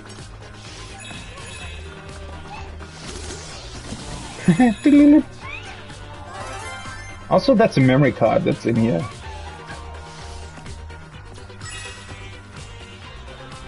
I really like how they're able to implement these technology pieces so well into the environment. Oh wait, another artifact. Wait, I thought we already had two. Maybe not. That's the Vita. PlayStation Vita loves to have its back stroked. Yeah, indeed. Such a cool piece of technology, right? Like, the Vita is pretty incredible, but it didn't have any games. Or at least not a lot, right? And so it was really, really hard to actually, you know, make the purchase worthwhile. I never bought one. I was too disappointed with the PSP, because I was really, really thrilled about getting a PSP, right? When it came out, I bought it. I had a couple of games on the PSP, but not only was I very disappointed with the GTA ports that they did, well, they weren't ports, they were actual, completely new games, right, back then for the PSP. Or rather, I mean, they utilized the same world as GTA 3 and Vice City, but I don't know, just not in a very good way, unfortunately. Yeah, other than that, the PSP, I mean, I know that it had a couple of games, but back then, for example, I had no idea about Monster Hunter, for example. So I never played that either. I never played the... Wait, that came out for the Vita, right? Yeah, there was an Uncharted game that came out for the Vita that I really wanted to play, but... Yeah, the console itself... It's just unfortunate. It was such a cool piece of technology, right? It had an OLED screen all the way back then, right? Remember, it had a better screen back then than the Switch had when it released. I mean, that's technically, I think, not entirely true, because the, obviously, other sort of tech also advanced during that time, right? But still. Also, I'm really mad that, obviously, I had no idea back then about Persona. Persona 5 was the first Persona that I played, and I wish I had played Persona 4 Golden on the Vita. That would have been incredible as well, but I just unfortunately didn't know about the game back then. It just looks so great, right? I mean, that's one thing that they were already able to do with the PSP. And this was sort of an evolution on the concept, finally obviously with two analog sticks as well. But it's just such a cool design. It looks so sleek and modern and very, very well done. Yeah. Just really unfortunate that there was never really any... Like, the reason why I always bought the Nintendo handhelds, obviously, was because of Pokemon, right? The Pokemon generations all over the years, that was always the reason for me, like the hardware seller, essentially, right? The reason for me to actually buy the DS and the 3DS and... Well, the Switch not so much. The Switch I mainly bought for Animal Crossing. Although obviously I'm also playing other games on it. But yeah, that's sort of the issue with the PSP and the Vita, right? It lacked some sort of really, really cool Sony exclusive game, I guess. Something that was only available on these consoles. And yeah, it had this giant touchpad in the back for some reason. Which was, I don't know, I don't think a lot of games used it. One weird part about it is that I think if you're using, because it has only R1 and L1, right? It doesn't have R2, L2, the triggers. But you can use it for remote play with the PlayStation 4, I think. And the PlayStation 3 as well back then, right? So you can just stream your, whatever you were playing on the PlayStation 4 to this. And I think it actually works with most games, which is probably how a lot of people use it. But yeah, because it doesn't have the L2, R2 buttons, I think you have to press on the touchpad to activate those functions. Which might be a bit awkward. I've never tried it.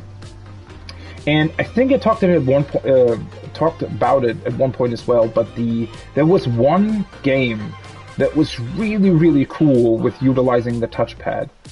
I don't know what it was called. Something paper, something. Maybe something different.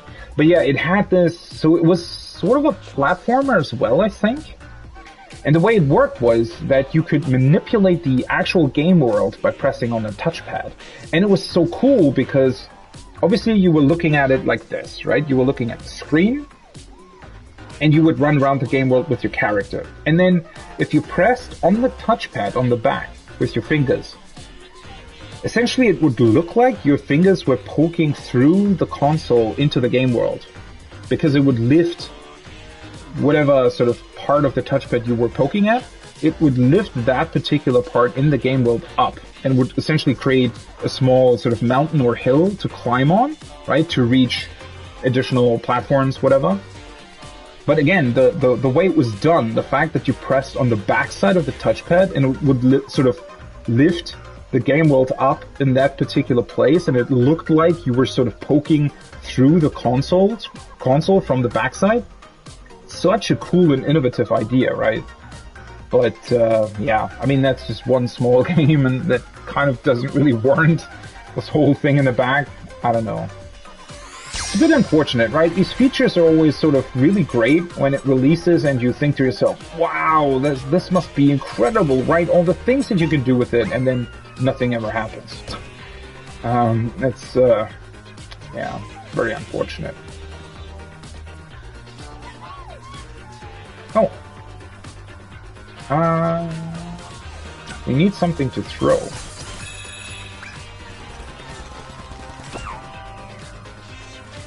What is this?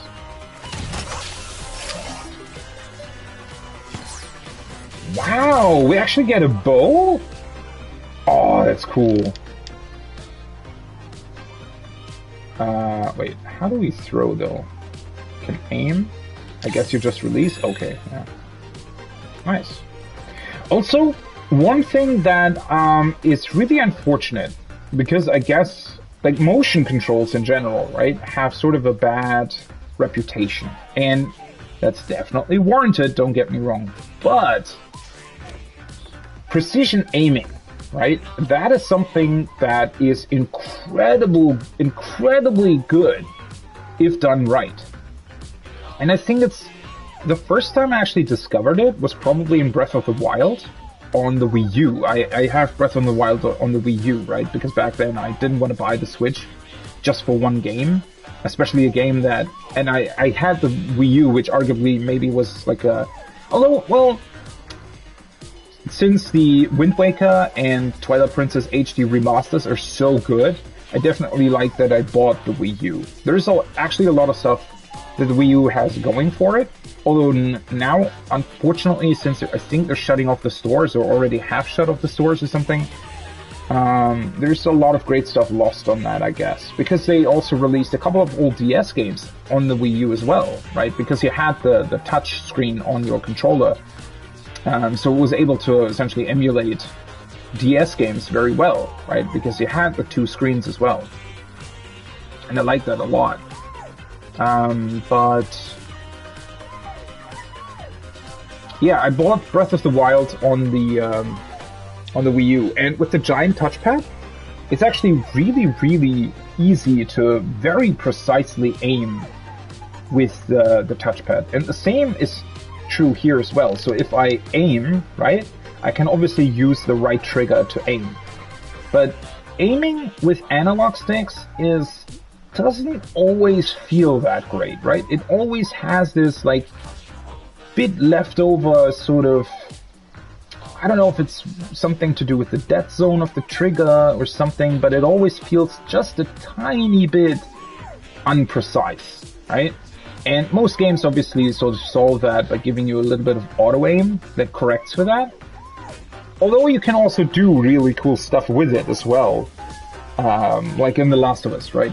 They sort of turned the imprecise movements of the analog sticks into a feature, right? Where you always aim sort of slightly wrong, where your character aim, like your character's aim is always a bit sort of like moving around, and The Last of Us heavily utilized that to make it seem like to really make you think about which kind of shot you would take, right? And make every shot count, as I think what they were saying during the promotional stuff or something, right? But yeah, with turning and tilting the controller, I'm able to aim much more precisely than what I would be able to do with the analog stick, right? So right now I'm just moving my controller, and it has this very, very precise aiming going on through the motion controls. And I don't know why not every game that has aiming like this utilizes that. It's actually a shame. I guess, you know, partly it probably is because motion controls always sort of have like a bad reputation, or still have a bad reputation, and so developers don't really want to include it. But yeah, the motion aiming like this is just absolutely phenomenal. Like, you can so precisely aim with this. Obviously, you still have to aim though. I really like that the arrow's like still there though. Yeah, I mean, again, you still have to be good at aiming. It doesn't do everything for you, right? Again, it's just mostly about the feel. It feels like you can aim much more precise. And the thing is, if utilized right, it's just sort of a, what's the word? It's just a small addition, right? So you aim with your analog stick, essentially. So if I want to aim at the tree, right? Obviously, I'm not moving my controller. That takes way too much movement. It's literally just for sort of the last precision, right? I'm moving over with my analog stick, and then I'm honing in on my actual target with the motion controls. That's how that's supposed to work. And again, it obviously depends on how the developer implements it, but yeah, if done right, it feels absolutely incredible. And I think, again, like for me personally, I think that these games have existed for these things have existed for a very long time, right? This precision motion aiming, or whatever you want to call it, has definitely existed for a while now, because it's technically been possible all the time, right? Even back on the PlayStation 3, you had the 6-axis movement, and I wish more games would have actually utilized it like this, just better, right? But yeah, unfortunately, it's not really been a thing for the longest time, and well, I personally really fell in love with it with Breath of the Wild. It's such a small thing as well, right? It's just the amounts of time you actually aim with a bow. Well, in Breath of the Wild, you do that quite a lot, but still, like, overall, when you compare it, I guess, to the overall playtime or whatever, it is sort of a tiny thing with the controls, I feel like. It's not this, like, really big feature or anything. It just works really well, and I like it for that. I'm missing a puzzle piece. I hope I'm... Is this the end of the level? This feels like the end of the level. Oh, we get an actual boss fight. Oh, that's cool. Wait, do I have to hit... What do I have to hit? Oh, just have to wait.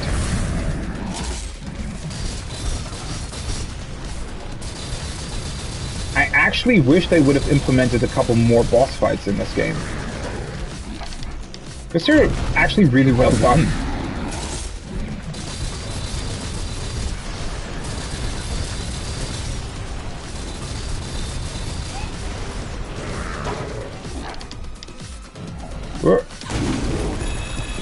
Bam! Wait, so that's definitely the end of the level, right? Or rather, the next one. Shoot, I think I missed the puzzle piece, potentially. It's a bit unfortunate. Unless it's here somewhere? What are you guys doing? Is that, like, Street Fighter or something? Definitely some sort of fighting game. I never really know much about them. Never really was a big sort of fan of the fighting games.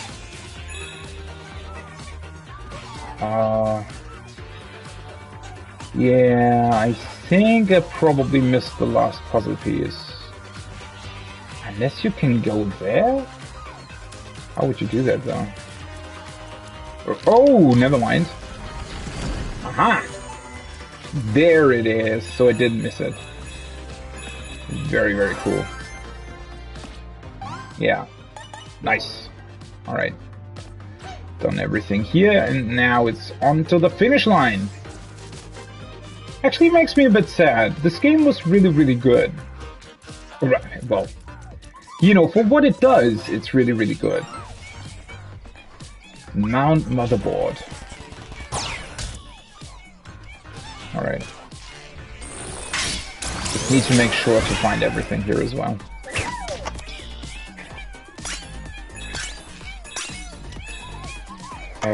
So now we have to grab this. Okay. Woo!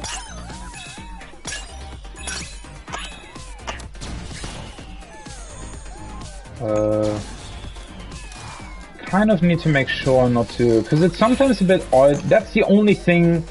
Like, I'm a big fan of what they're doing here with the whole, like, having these special, like, movements and stuff, or these special robot suits, I guess.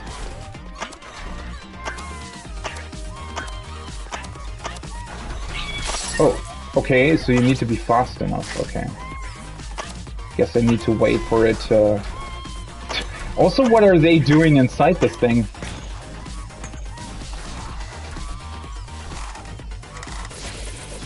So this is probably another artifact, right? Yes. Nice.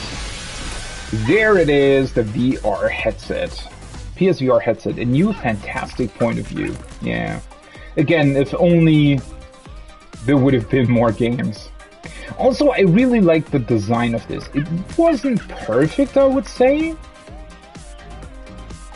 Although that's really hard to say because I never owned one on my own, right? So the problem obviously was, like, we were over at my friend's place and they had one, but we were like 4 people, so we constantly had to switch, like, between people wearing them and stuff like that. And yeah, I mean, I guess if you have your own, then obviously you make sure that it, like, fits your head really well, right? And it's balanced really well.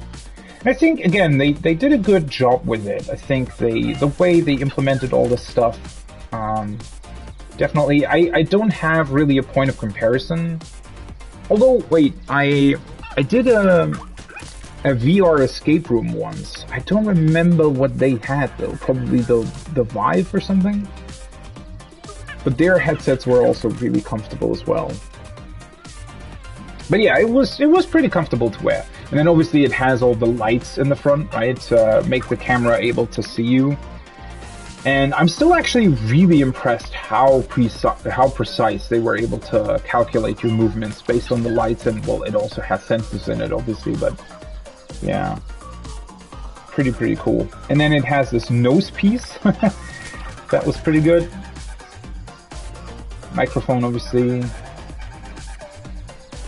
What does the interact button do in this case? Oh, it turns on and off the lights. Yeah, pretty cool thing. Oh, just makes you even more sad that there just aren't that many cool VR games. Still the best effect by far. Wait, isn't there something down here somewhere? Oh. Wait, is this the way to go back, actually? I feel like I missed the part of the level.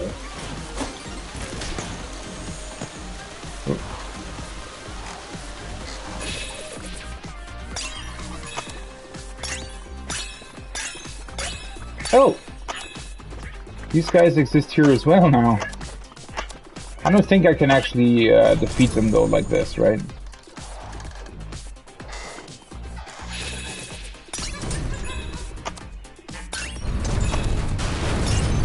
feel like this is a great opportunity to like miss a lot of stuff though. Just stop jumping immediately. I am seeing a puzzle piece though. Wait. Can I just jump over there, I guess? Okay, this is just a... like... why? There's something down here. Oh! There's another one.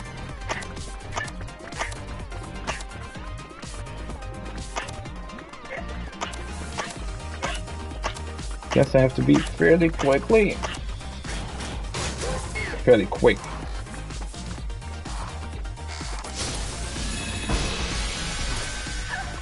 Oh, another one of these weird things. PSVR aim controller.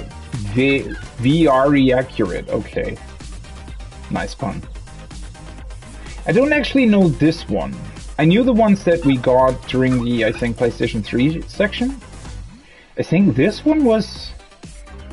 This is an actual controller, right? So a lot of stuff that existed for the Move, PlayStation Move controllers, were these things that look, well, very much like this, but you would just insert, they were basically just a plastic hull, sort of, and you would insert the controllers into them, right? And the way they worked, they had like things that would push on the controller buttons and stuff. This is an actual controller, right? You can see that all the buttons are actually part of it, with the analog stick here in the back as well. I never saw this anywhere. Didn't know this existed like this. Once again, kind of cool piece of tech, but like, was there ever any game that could have properly used this? I don't even know if there were any sort of shooter games on PSVR. I mean, I guess you had that, it probably could have been utilized for, what was it called? Like the Ghost Ride thing? Where it's like a roller coaster that you're riding on, and you have to shoot these clown things that appear. It was actually based on Until Dawn, I think, right? Didn't it? Wasn't it called something like Until Dawn Blood something? Yeah. So it was like a horror game, essentially, right? You probably could have utilized this for that, but... Huh. I don't know, it was probably pretty expensive as well, right? So I don't know if you would have necessarily really wanted to do that.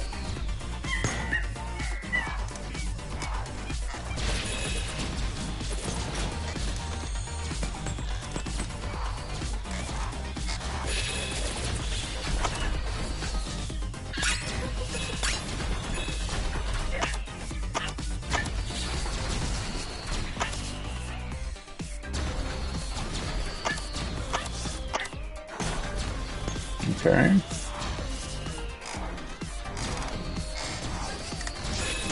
Whoa!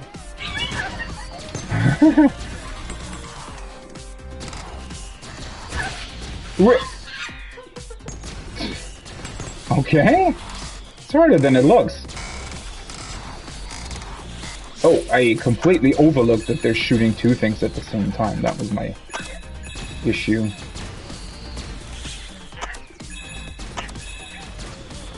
Am I missing something? I feel like I'm missing so much here. Is this the end of the level, right? Didn't we miss at least like 2 puzzle pieces or something? Ah well, we can always go back. And this is the opening or background music of the PlayStation 4 menu as well. I absolutely love how they implement the sort of menu backgrounds into the sky. It's a very cool thing. Alright, what do we have here? There's still a couple things that exist here, apparently. Ah, we get the bow again. What are they doing with this poor fellow? Isn't he incredibly cold? Okay, can we just, like... Can we hit things, or... I guess we can.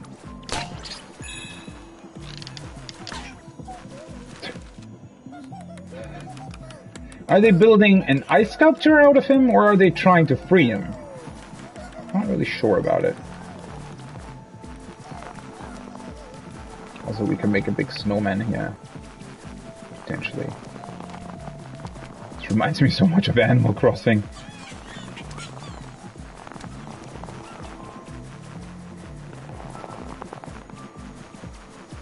Have this one here as well. Do they, like, can we actually do the same thing that we can do in Animal Crossing and build an actual snowman out of two of them?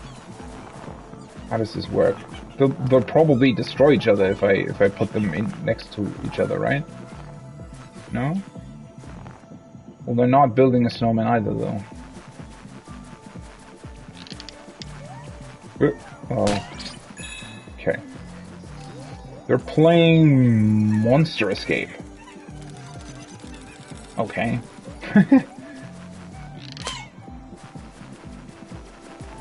Oh, that's a Journey reference, isn't it? Journey is an incredible game, by the way. Absolutely phenomenal.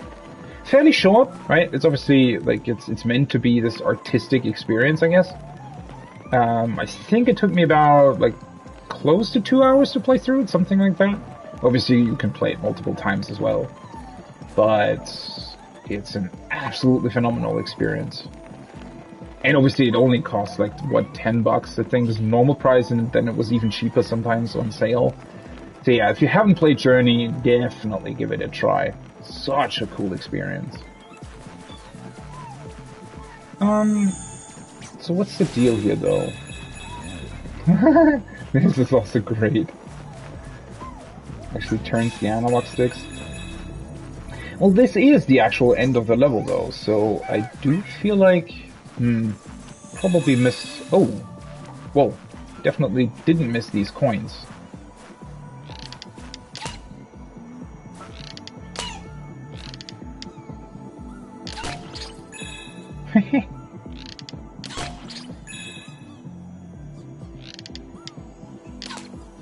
What?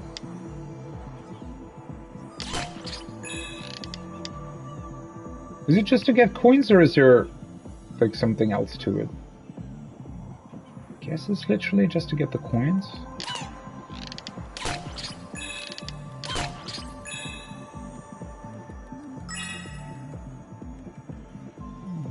Well, I guess you just get a big coin if you get all of them. Okay. Well, let's slide down the other slide as well before we finish. And then I think I have to get back to collect a couple more puzzle pieces. Although we did get both of the artifacts, right? Yeah. So it's only the puzzle pieces that I'm missing, potentially. And we obviously know what this is going to be. The actual console. Damn! There it is. The PlayStation 4. Also an absolutely incredible design. I really love the design of the PlayStation 4. Still not entirely convinced by the PS5 design. I mean, again, over the course of the years, I'll probably grow to love it. And I don't, like, hate it or anything. It's actually pretty cool. It's just... I don't know, this just looks like sort of an understatement, right? That's what I really like about the PlayStation 4. It's just... I don't know, it's just this neat piece of black plastic. It's very understated in its design, right? But it's very powerful at the same time. Especially later on the Pro model, obviously, which is almost the same design, just with three layers. Yeah.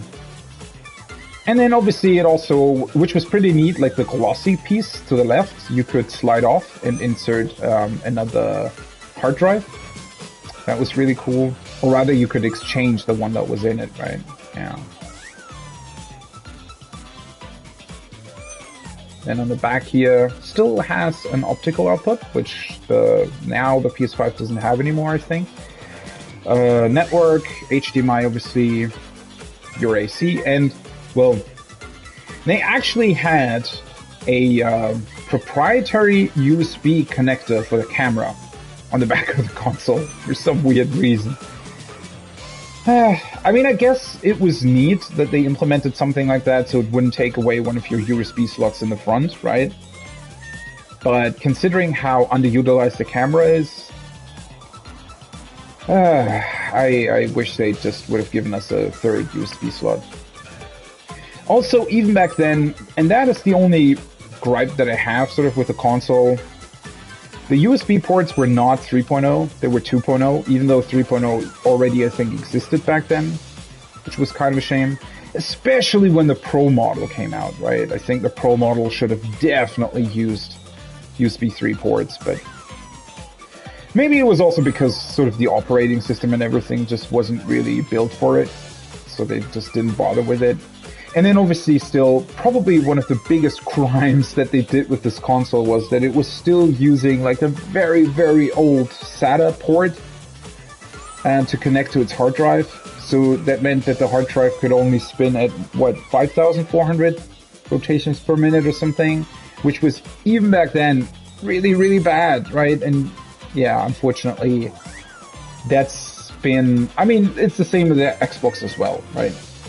But that's definitely been the biggest gripe that these consoles had, or the biggest sort of thing that held them back in the last console generation with the PS4 and the Xbox One, that they just had these really, really old and slow hard drives installed in them. Blu-ray drive was still great though. Also, for some weird reason, my PlayStation 4 Pro actually very quickly, like even after, I think it was after like two and a half years or something, the Blu-ray drive just wouldn't load Blu-rays anymore properly. And I literally, you know, I looked up, well, first of all, I thought to myself, well, shit, the fuck am I supposed to do now, right? I still own a couple of, like, obviously I buy a lot of things digitally because there are just great sales going on digitally, right? I don't get the people who buy new games digitally. Except for, like, there are a few exceptions. For example, I bought The Last of Us 2, I think, as a digital edition, but that's only because it only costs $60 instead of 70 on the store. So all the games that cost 60, that's fine, right? 60 euros in this case. But whoever pays 70, or these weird, well, I don't want to get into another like pre-order bonus discussion. Whoever buys deluxe editions or ultimate editions or whatever, please stop. You're dumb. I'm sorry to say that, but you're an absolute fucking idiot if you buy deluxe or ultra editions or whatever the fuck they're called these days, right? It's one of the stupidest shit that they ever introduced. I mean, to be fair, right?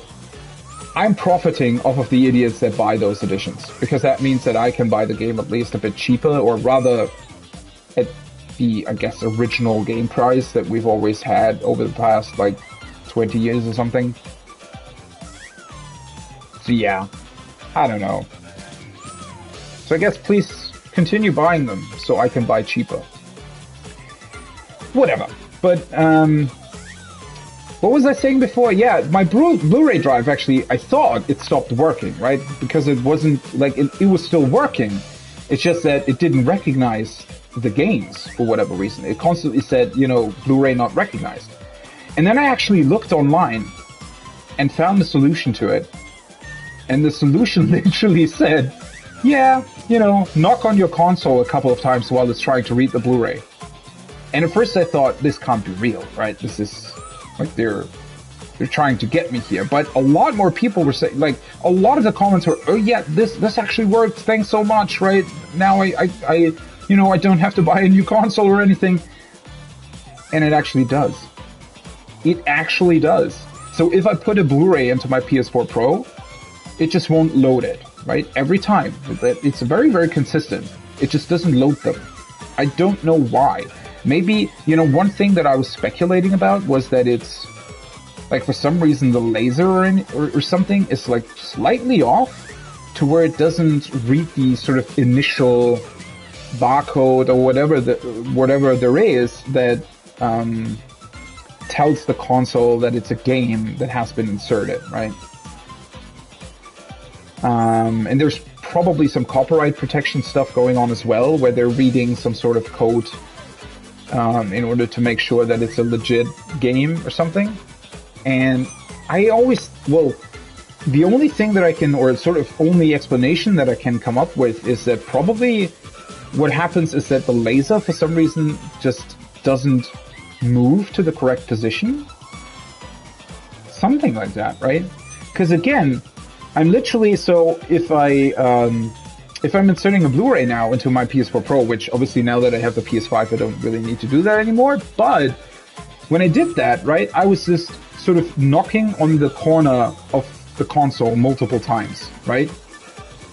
And you hear it when it recognizes the Blu-ray, right? Because when you insert the Blu-ray, it just does very, very like light rotations. It doesn't actually spin the Blu-ray. It just does light rotations because it's trying to find probably, well, the start of some sort of barcode sequence or whatever, right? I guess. And so while it's doing that, I just hit or tap, like sort of fairly strongly tap the corner of the console where the Blu-ray drive is at, right? And that, for whatever reason, helps it read it every single time. Again, it's incredibly consistent. If I don't do that, if I don't hit the console, it won't read the Blu-ray. If I do it, it will. Every single time. No idea how that works, but it does. So, I guess it's just I mean, it's so funny, right? Because it's sort of a throwback all the way to the NES when you would blow into your games if they stopped working. And, like, from a technical standpoint, that doesn't make any sense whatsoever. I mean, I think at some point Nintendo even came out and said something along the lines of, yeah, please don't do that because, you know, you're, like, if you're blowing onto the cartridge, what you're doing is, well, your breath, right? There are tiny bits of saliva in it, right? So your breath is warm and moist, right? And again, at the worst of times, there are actually like really, really tiny droplets of saliva that come out with your breath as well when you're actually blowing. So, and that gets onto the contacts, right? I think they're made out of copper, and that can get onto the contacts and technically, like theoretically, should decrease their condition over time, right? So if you do that multiple times, again, theoretically, it should get worse, not better. That's not what we observe in reality, though, because that's literally what people have been doing over the past 30 years, right? They've been blowing onto these cartridges, and it works every single time. Or, well, not every single time, obviously, but, you know, very, very consistently. So these are these weird fixes. I mean, think about it, right?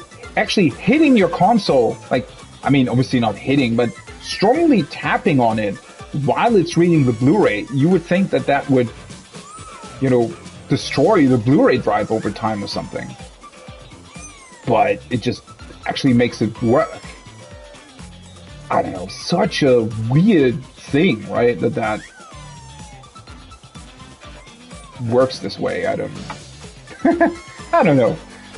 But yeah, overall, obviously the PlayStation 4, really, really cool console. And definitely the PlayStation that I personally use the most. Holy shit. The amount of sort of working hours that my original PS4 and the PS4 Pro have is probably insane. Not that I didn't play a lot of PlayStation 3, I did, right? But... now we're getting to it. You've collected 4 key PlayStation artifacts. Wait, what's that sound? It's coming from the basement of the CPU Plaza. We better go back and investigate. Let's see what that's about. But first, let's actually take a look at this. So we're missing...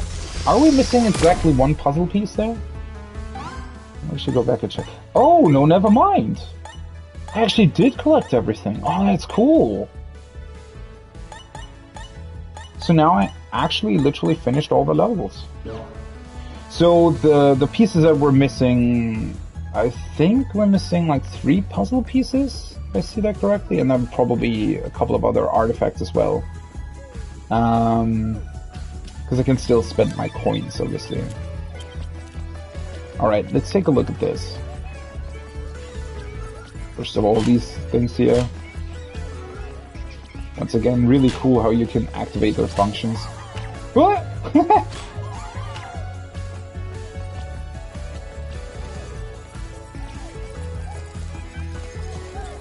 He's trying out all kinds of weapons.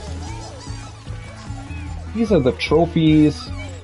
I really like their design. It's just, I mean, I talked about that last time, I think.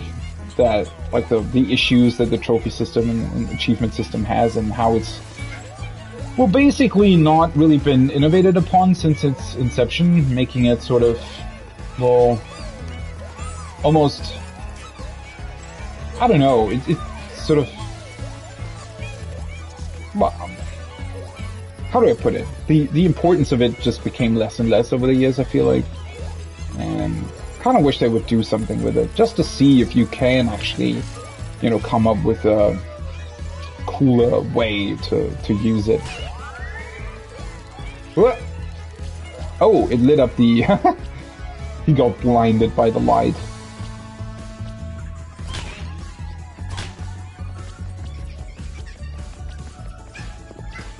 PlayStation 4. Well, yeah, also one thing that I do remember is that I think the first iteration of the PS4 actually had a couple of problems. Well, I wouldn't necessarily call that a problem, but you can see its feet, right? And the feet of the original model actually weren't at the edges. It had feet like down there, where the bots are, right? And here. But sort of this left third of the console, where the hard drive was and the Blu-ray drive, didn't actually have feet. So if you press down on it, the console would wobble, right? It wasn't an issue, technically, because if you just put it down somewhere, it just didn't matter at all. But it was kind of a weird design choice that they put the feet there. I guess because they already had that edge that's running all over the console where the buttons are as well. So they just thought, oh yeah, this would look cool, but it was sort of a case of form over function, right? Where it's, you know, it looks cool, but it would have probably been a better idea to actually implement proper feet on the left side of the console as well. Again, not a big deal, but sort of a weird design choice, I guess.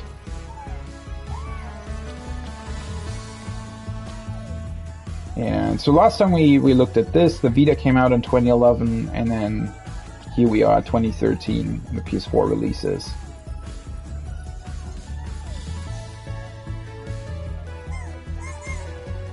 I wonder what this down here says. Was that when the development team behind the Astro series was created, maybe?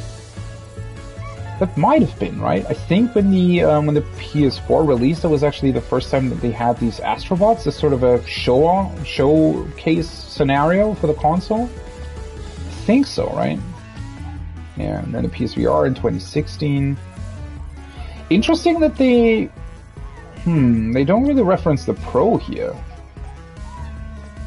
That's sort of weird that they don't include that, because they have the slim versions of the PS3 here as well. I mean, obviously not really prominently featured, but it's a bit weird. Or am I missing that completely? Well, not really. They have this up there with 4K, no stop, new generation, but that's more of a PS5 reference, if anything. So yeah, actually kind of weird that the PlayStation 4 Pro apparently isn't part of this. Well, at least not a part of this puzzle. It might still be an artifact that you can get. This plaza looks very, very cool, though. Almost kind of weird. You have like the PlayStation 2 standing up, PlayStation 3 standing up, PlayStation 4 standing up. These three really big black solid bricks, right? With all that power packed into it. And then the PlayStation 1 over there is sort of this gray thing lying on the floor. Yeah. It's actually interesting, right? That they changed to black and standing, or consoles that can't stand up with the PS2, and then they kept that all the way to the PS5. Although the PS5 for the first time actually changed their color scheme, right? To white and black. instead of just black. Or black and blue, I guess. Alright, let's spend the coins that I still have. Oh, what is this dinosaur about? I feel like I'm missing a reference here. Because that was already part of that level as well, right? Nah. New artifacts! Ah, the PS4 Slim. Also very, very cool design. I never owned this, but it's a very cool design. So they released this actually, I think, together with the Pro, right? Or they announced them together. I don't know if they necessarily released at the exact same point, but they announced them together. Lost some weight, but none of the magic. That's true. So yeah, this was like the PS4 Pro obviously has the 3 layers to it, and this has a thin top one and a thicker bottom one. But a very cool design, very, very cool iteration, especially because it mostly sort of kept the same design language that the original PS4 had, just a bit more rounded off and obviously slimmer and lighter. Which is also what I liked so much about the first PlayStation 3 Slim, because it still kept sort of the same shape and same overall design language. It was just, well, smaller and lighter, obviously. I always like those iterations, right, that sort of keep the idea of the original console just in a lighter form factor. Interesting, though, that they had actual buttons this time for the eject and standby stuff. And then these weird positions for the USB ports. I don't know why they did that, actually. I mean, technically, it's actually a better way to put them like this, right? Because if you put, like, larger things in it, sometimes you can sort of block one of the ports if you put something larger in the other one. I mean, that's a very rare occasion, because usually it's just a cable or something. If something actually large is attached to it. But still, technically, you know, putting them further apart does make a bit more sense. I wonder why they did it, though.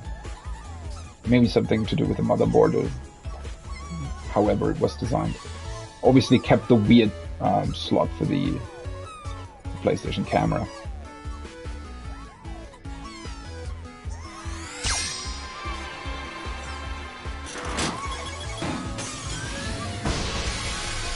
Bam! Oh, right. This existed as well. The PSP Go. No UMD, OMG. Ah, right. Holy shit, I completely forgot about that. This was actually, I think, the first, like, digital version that they did, right? I honestly don't think it was much of a success, all things considered. Because even these days, I feel like you see the original PSP way, way more than this one.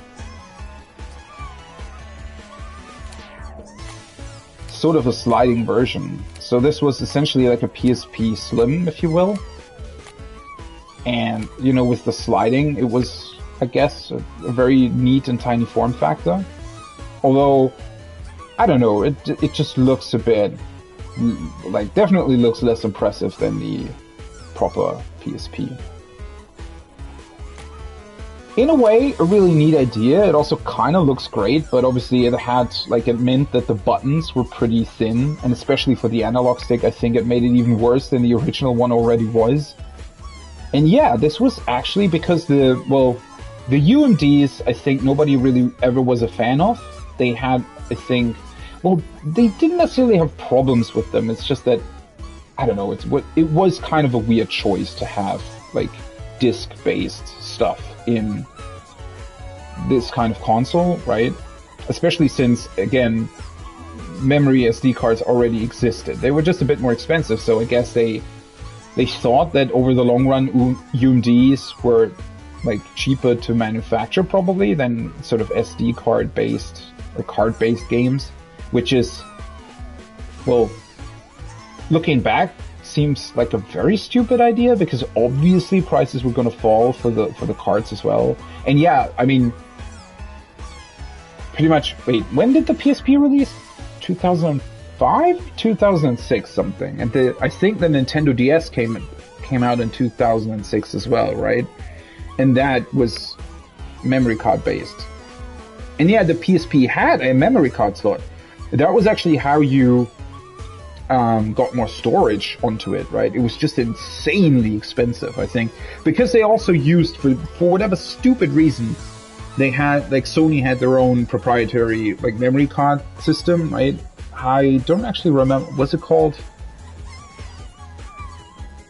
Memory Pro or something? Memory Dual Pro? Something like that. Sort of a weird name for it, and also, again, just really, really dumb that they had a proprietary format instead of just normal SD cards, right? And that meant that they were really expensive. I don't remember the actual prices. I think the console itself, like the original PSP, cost like $300. That was already insanely expensive, right? I think there was like a cheaper version with or without. No, that was the Vita that had 3G functionality, right? For internet access. The PSP didn't have that. Yeah, I think the PSP actually came in a model with for like $250 that only had like an internal memory of like, what was it, 2 gigabytes or something? That was really, really small. And then you could get for $300 you would actually get an SD card with the console, and that had, I think it was 32 gigabyte, if I remember correctly. But again, like $50 for that, like for 32 gigabytes, that was insanely expensive. And I think they even released like 128 gigabyte versions or something, or even like larger ones as memory sticks, but those cost like almost as much as the console itself. That was insane how expensive they were. So yeah, that was a big issue when they released this thing, because this was all digital. They scrapped the UMD part, I guess, in part of the fact so they could get it smaller, right? Without the disk drive, obviously it was a lot smaller because the UMD drive was actually pretty big. For a handheld console anyway. And yeah, but I think back then, you know, especially over wireless connections, people weren't really that fond of having to download their games. And obviously you had to buy them digitally at that point, right? And this was still at a time where, you know, arguably the Sony online store was in kind of a bad shape, right? It didn't have that much things in it in general. And then it was, like, especially in Europe, right, where a lot of people just don't own credit cards, it was incredibly hard to actually find a way to buy something on the store, which was kind of dumb, like a dumb move from Sony. It actually took a while for them to, like, stuff like cards, where you can buy, like, PSN cards, right, with a certain value on them. That wasn't even a thing, I think, when this released. Such a weird choice.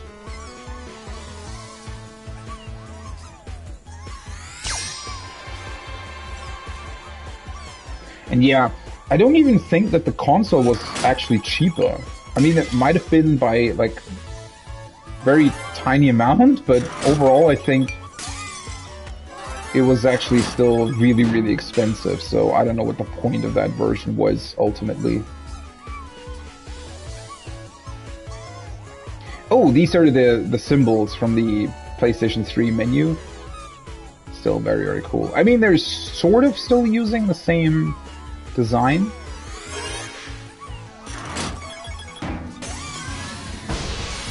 New artifact. Ah, there it is! The PlayStation 4 Pro. How pro can you go? Very impressive console. I really like that they released this back then, because I had a 4K TV, right? And this, for the first time, actually utilized it. Even watching like YouTube videos in 4K for the first time was incredibly impressive. Like, being able to watch stuff in 4K, you just kind of don't want to go back once you see a higher resolution, right? Even though, like, for the longest time, even I sort of said to myself, oh, you know, Full HD already looks this impressive, so what's really the point of going 4K? It just seemed almost like overkill. But yeah, when you first see it, it just looks absolutely phenomenal. And I actually had to go back. So, I mean, obviously, most games on the PS4 Pro didn't actually run 4K, right? It was either it was upscaled, they obviously introduced checkerboard rendering as well, So it was either upscaled, or a lot of games were using dynamic resolutions later on as well, or they were internally rendering at like 1440p and then upscaling it or something. But still, especially like for menu items and stuff, it was just really impressive. And I really noticed it back when Destiny 2 released, which I still... Yeah, oh boy, that was one of the biggest disappointments that I've ever witnessed in video games. But, well, when Destiny 2 released, anyway, right? When it released, it actually had a bug where it would freeze up on the PS4 Pro for whatever reason. I still don't really know what they did there, but it would just freeze after a little bit of playtime, right? And people were actually worried that it would break their consoles. I don't think that was technically possible. That would have been weird, but, well, yeah, it would freeze, right? And it would be annoying. So I actually went back and installed Destiny 2 on my original PlayStation 4 so I could play it without it freezing up. And I would wait until an update released, which actually took them like a month or something to fix that issue. And so for that time, I actually played it on the original PlayStation 4, which made me realize just how much worse it looks with a lower resolution, right? There's just a ton of detail that you lose, and especially with the menus, it just looks kind of grainy, and there are all these like jagged edges and stuff. So yeah, I was actually pretty impressed by the resolution that the PlayStation 4 Pro was able to put out, especially later on in games like Uncharted and well, Uncharted 4 had already been released, right, when it came out, but well, stuff like The Last of Us 2, for example, right? Just really, really impressive on this console. And Horizon as well.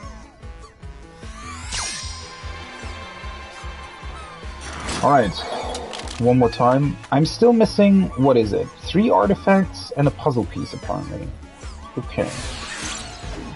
So I do technically need to collect a couple more coins as well.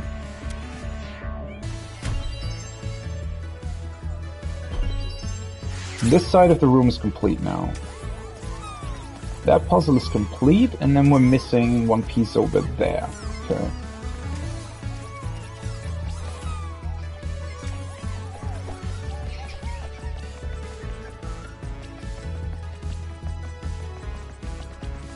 Huh. This looks really cool, right? If you look at it, like from this angle, for example, all the big, powerful consoles right next to each other. Really, really cool.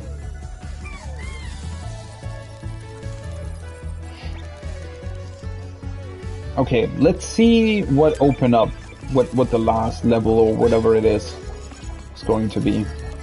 And also there are still 2 more speedrun levels that I can do.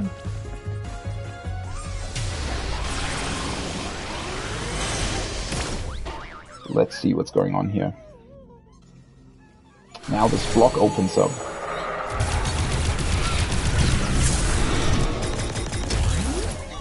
Wow.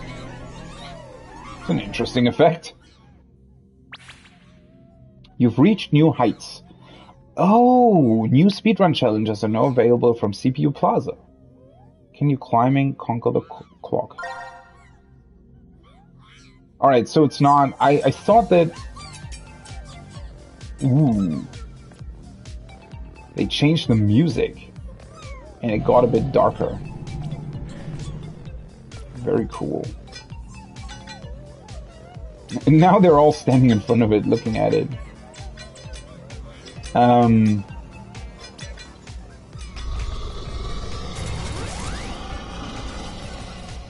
Wow, what is this? Is there actually going to be... Ooh, they actually lit it up as well. Very, very cool. Is there going to be like one last level? Sounds like it, doesn't it? Everybody's standing in front of this thing. He's a bit terrified, huh? Oh, they all are.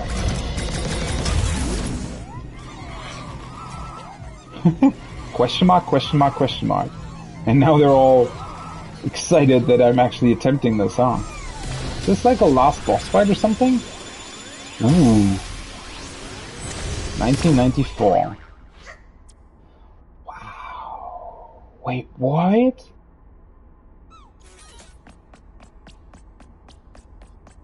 Did they even lower the resolution? It looks like they put some sort of filter on the whole screen. Ken's Demo 1. What is this?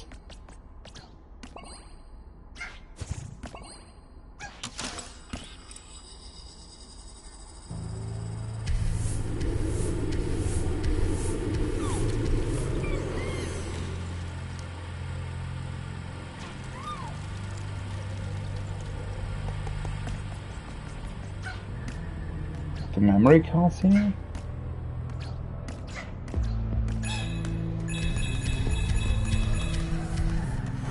Wow, this is almost kind of freaky.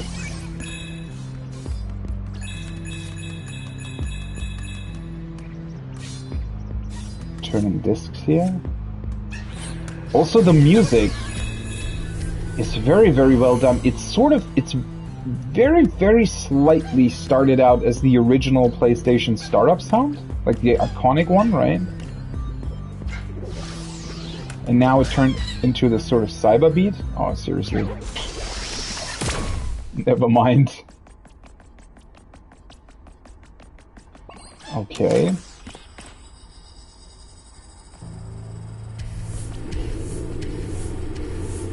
Demo 1. I wonder if that's like a throwback to an actual existing demo CD or something?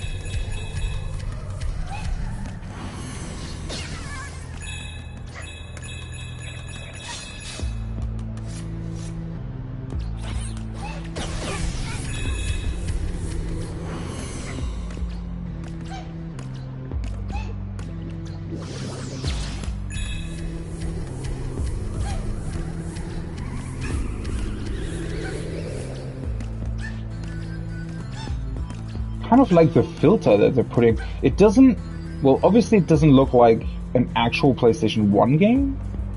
It's definitely sort of a blur filter that's going on here. Ooh, I feel like these are actual boss fights, huh?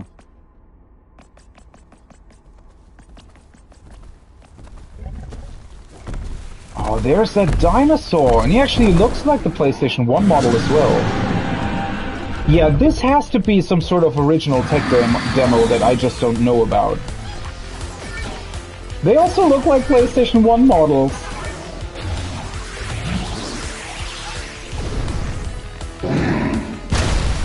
Wow. So this... Oh shit! Well, I didn't expect that to happen suddenly. I mean, this has to be like a really incredible throwback for people who actually were part of this. Ah, now I see. Okay, you see it when his like teeth glow.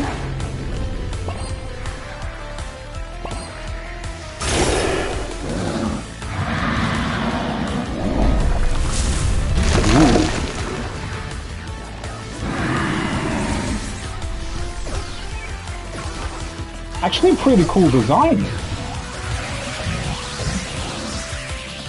And not that easy.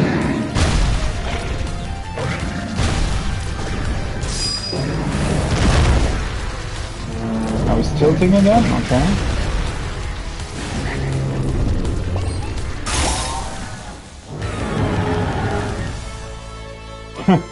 Well, what is that dance?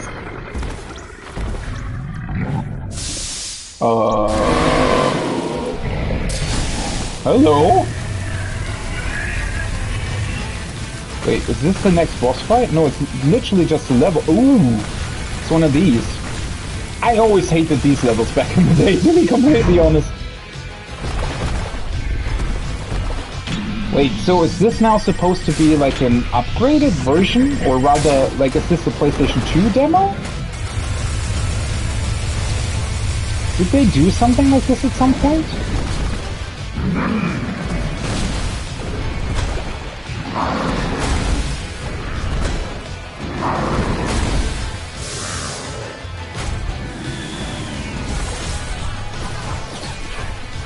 Or is this just sort of supposed to be the modern incarnation of him. Now with updated PlayStation 5 graphics.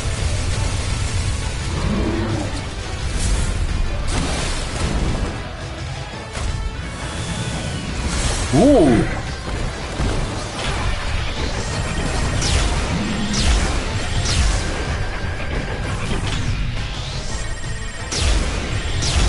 His eye is kind of freaky, to be honest. Wait, what? Oh, you throw the trophy at him. Oh, okay, okay. Now his eye is destroyed, so we need to do it a second time as well. Ooh.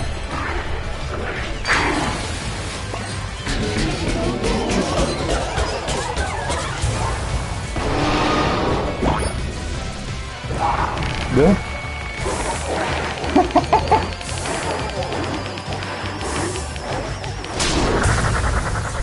Bam! Dinosaur gone!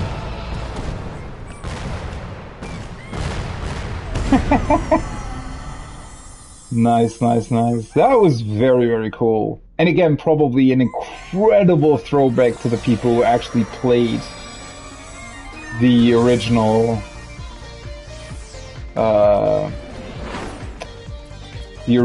demo or whatever. Also, these credits are incredible. Wait, can you...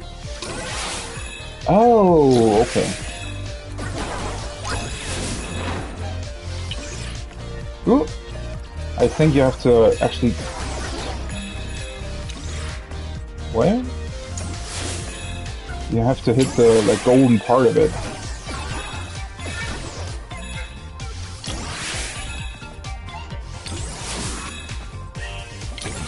I always like it when games do these sorts of things, when they, you know, actually do something creative when with their credits.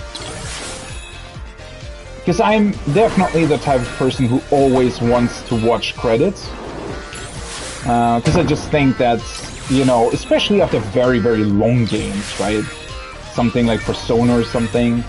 I think it's just, not only is it respectful towards the people who actually develop these things, but it's always, like, it's a great sort of look back at the music that they're using and everything. Like, if credits are really, really well done, they can be quite engaging, right? In multiple ways.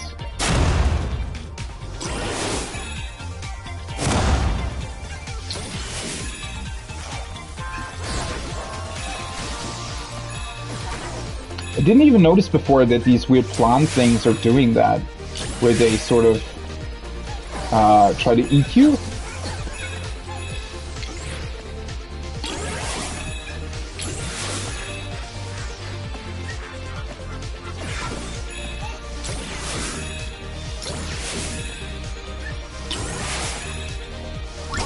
But yeah, as I said before, this has been a pretty cool game. I really like how they've designed it. I really like what they were going for here, right? The way they've sort of brought the nostalgia back, you know, being able to reminisce about the different things, especially if you've been with PlayStation for a very long time, right? Thank you for playing. Well, thank you. I think it was a pretty cool, unique and special thing.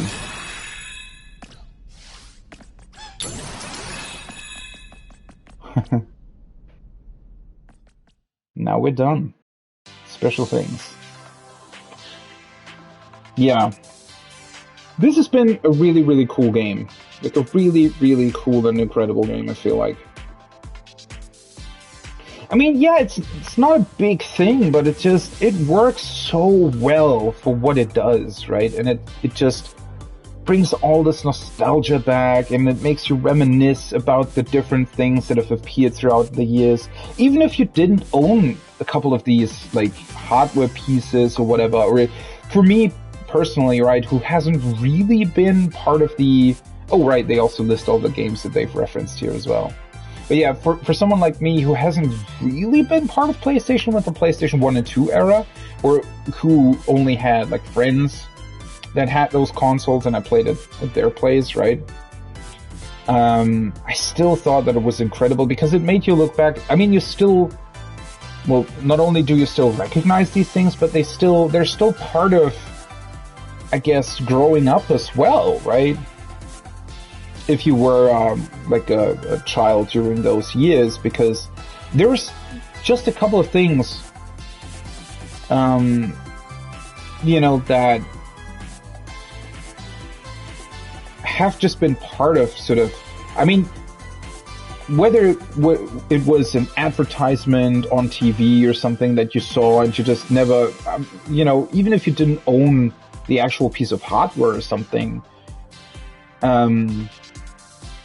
you still recognize it, right? Because it was part of marketing, or it was part of advertisements that you saw back then, right? Or just in general, maybe appeared during a show that you watched, right? Maybe they were playing on the PlayStation 2 or whatever.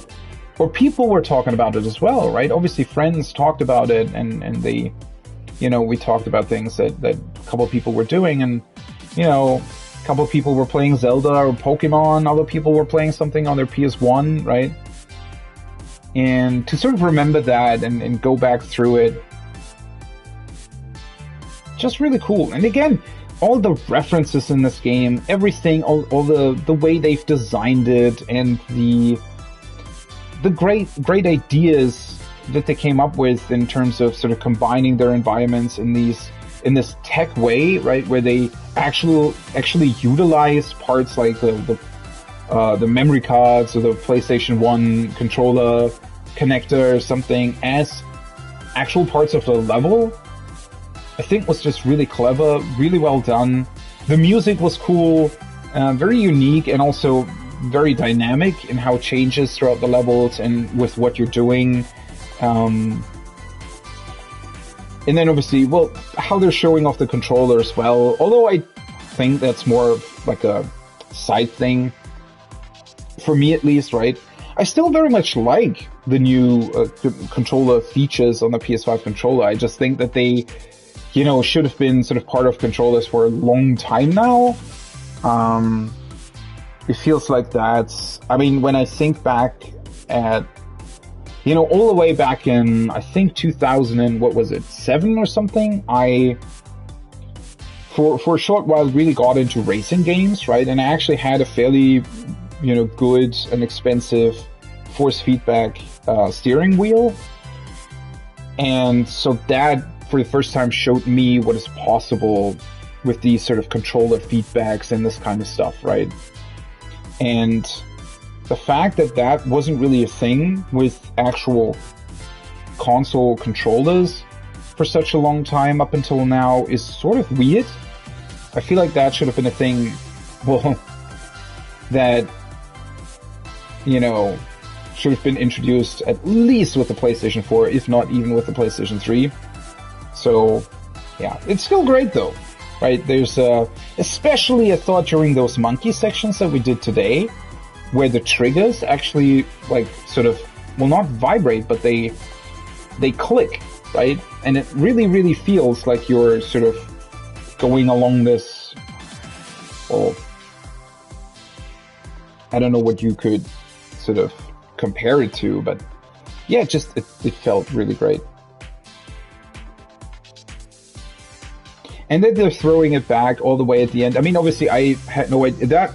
That dinosaur actually kept appearing throughout the levels, I think, right? And, I mean, I probably heard about this demo at one point. I'm pretty sure that, especially, well, the one friend that I was talking about multiple times that, you know, was really big into the PlayStation 1 during their, like, you know, early days, if you want. They probably played this demo at one point. And yeah, it's probably been like a big part of sort of PlayStation history over the years. It's just not really been on my radar, I guess. But it's really cool that they're bringing it back to it. And again, I thought that the boss fight was actually, it wasn't too challenging, obviously, but it was still very, very well designed. And I actually wish, I think there's only like 2 other boss fights in the entire game. Kind of wish that they would have done more with that as well. Because I feel like they're actually really, really good at designing these platforming elements, right? Oh well.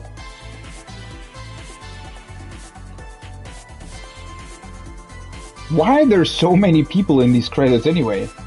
Did it really take that many to design this game? I mean, I guess they also always list, they probably got like a bit of help here and there from multiple of Sony studios, right? And so they'll probably have to list all of them, even though they maybe didn't really contribute all that much to the game. I don't know. I mean, I don't want to assume that, but yeah.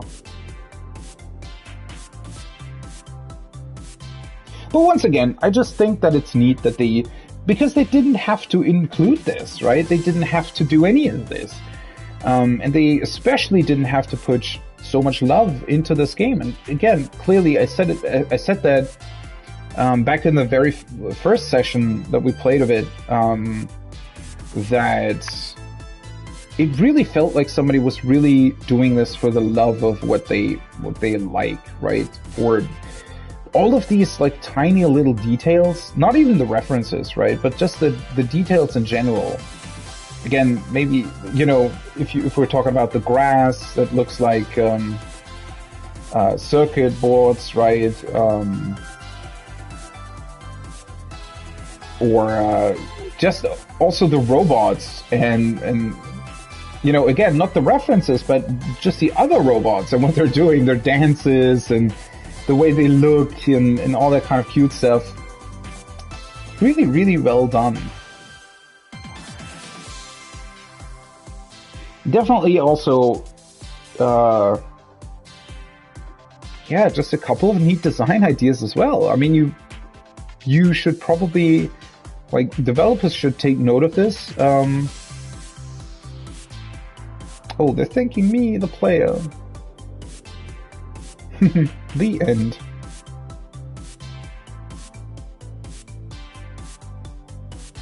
Oh yeah, it's just very neat idea. One more thing, okay? One last level.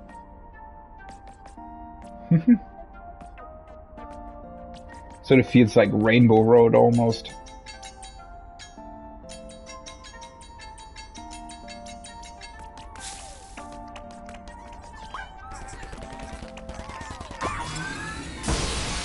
New artifact. Oh, the new headset! So I guess we're also getting the new stuff as well, huh? Pulse 3D wireless headset. Makes things sound as 3D as they look. Yeah, I haven't really heard that so far. That's also because I haven't really played any kind of new game. I have it, right? I'm using it right now. Unfortunately, the microphones... Well, the microphones aren't that bad in and of themselves. It's just because of their placement. I think the sound just doesn't come through that well. It's definitely one of the first upgrades that I sort of want to have for the stream as well. I really don't like how I sound through these microphones, but it's just the most convenient for me currently. There's unfortunately no way around it at this point. Otherwise, they're really cool. I mean, they're definitely incredibly comfortable. And they're not that expensive either, right, for a headset. I mean, I guess you get what you pay for, but again, for the price range, I think that it's pretty good.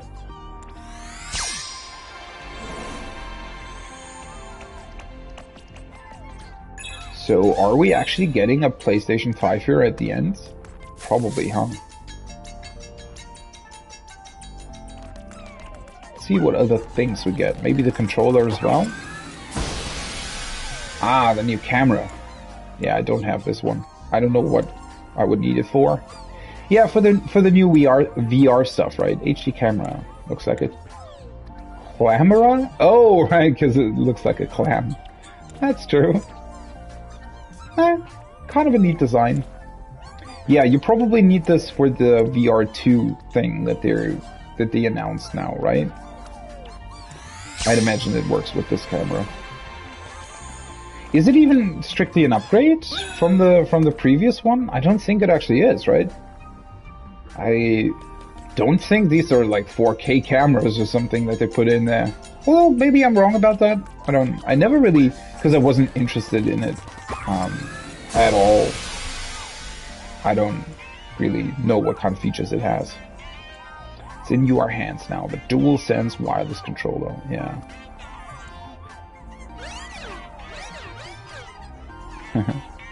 Very, very cool. Yeah, I do like it.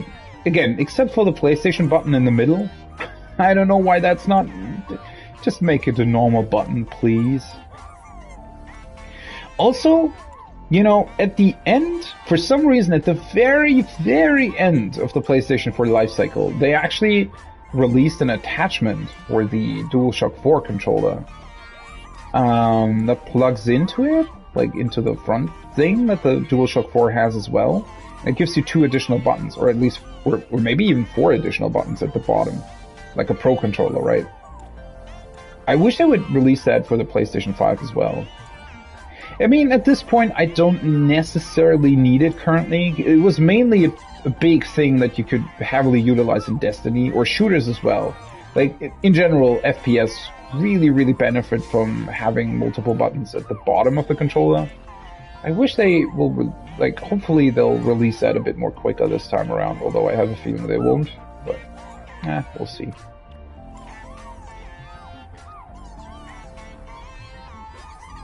It is a very cool design. I really like the overall design.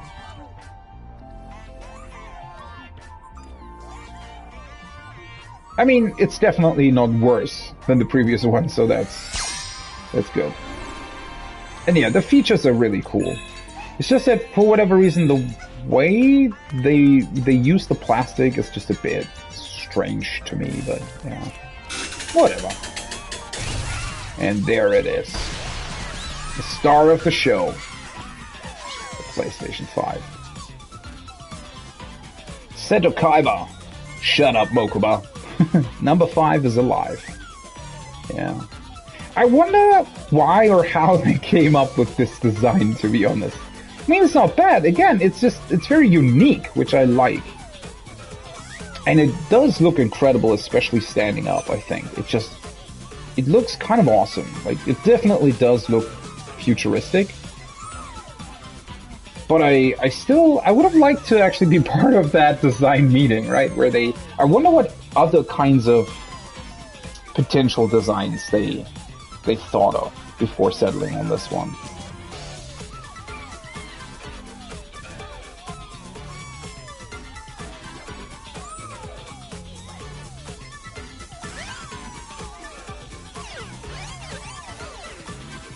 Very, very, very cool piece of hardware.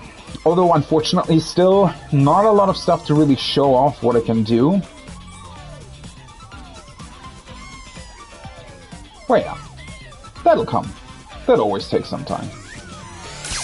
Although, the fact that it's been so hard to get, right, over the past year, does make it somewhat weird, because it almost feels like the console hasn't really been out that long, even though it has. Also, I actually didn't realize that there was a platform right in the middle. I think I should have probably... Yeah, should probably guess that was where the PlayStation 5 was going. Congratulations, you collected all 5 key PlayStation artifacts, but your search doesn't end here. Can you track down every artifact? Well, I'm gonna try. I mean, we got a couple of coins still in the end credits. This actually looks really cool. You know why this is so cool? Because this is actually something you can go back to, in a way, right? I mean, you can just boot up this game and go back to this, like, plays, and yeah.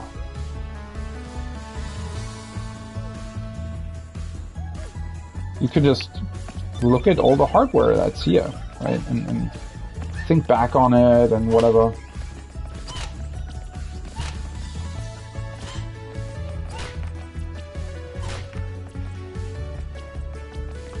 Let's see, I think I can pull 4 more times? Oh. Oh! Are they actually giving you this so that you don't have to replay levels in order to get coins? Oh, that's neat. That's really cool. So I guess they calculated it in a way where you would be able to get everything without necessarily having to replay everything. Alright, let's get the rest. New artifacts. What is this? Some sort of other weird PSP attachment? The microphone Talkman. Wait, they have... Oh, I guess the PSP didn't came with a built-in microphone. Yeah, that does make sense to some degree. This just looks ridiculous, though, right? And considering how small the microphone probably is. Especially with all the screws and stuff. This is kind of an overkill. Also, well, if you put in this one, you can't have anything else then, right? Like no camera, for example. It's also definitely an interesting choice. Yeah, I never saw this being sold anywhere. I don't know if you can actually get it.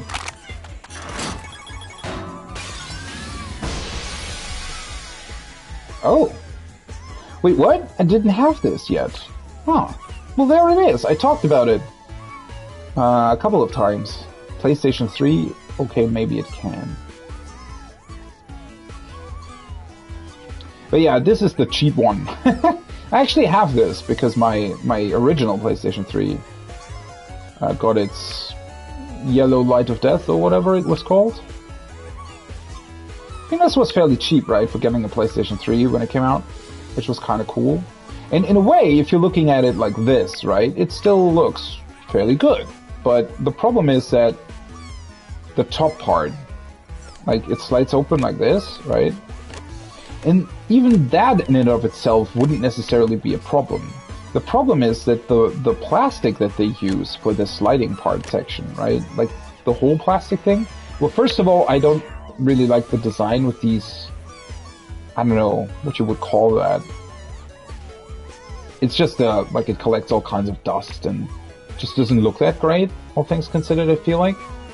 And yeah, the sliding part, right, especially the moving part itself, is just a thin piece of plastic. And with this weird design as well, it feels incredibly cheap. Like, really, really cheap. Like one of these very old Discman cheap, right? So, I don't know. I mean, it was still a PlayStation 3. It worked, right? It did what it was supposed to do. But yeah. I wish they would have gone for a... Like, I think it's really just this top part, right? They should have just used, I don't know, different plastic or whatever. Oh well. Hey! Dancing with the PlayStation symbols. I wonder how that's possible with like a cross shape or a triangle shape. Looks a bit hard to do, but whatever. This is the last one, I think, right? Ah, there it is. I have this one as well. Aw, chibi, chibi console. I guess that's one way to describe it. Yeah, this is what that weird monitor that we got actually attaches to. It was designed for this one. And this is actually really small as well, right?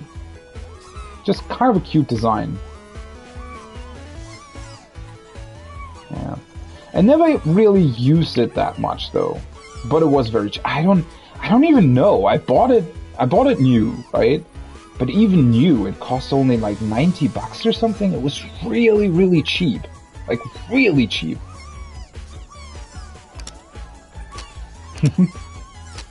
And still sort of kept the original design idea, right? Just rounded instead of with these sharp edges.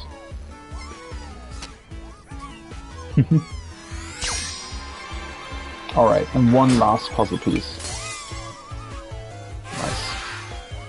Now we actually have everything. Yay! They're really big on the fireworks, right?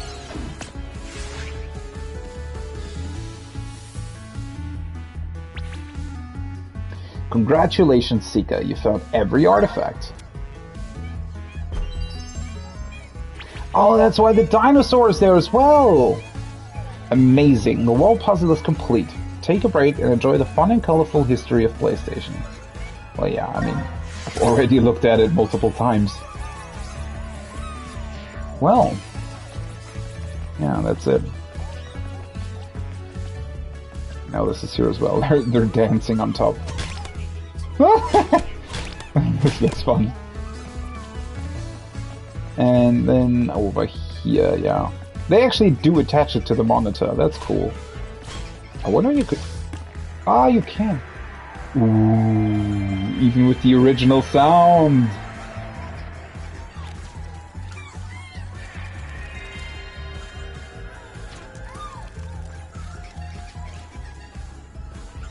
Astro. New game.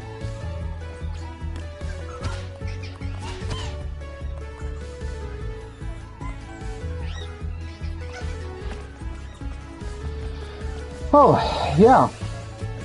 We managed to do quite a lot. I guess there's one more thing left to do, which is checking out the speedrun challenges. I don't know if I'm necessarily gonna do them right now. Guess it kind of depends on how many there are.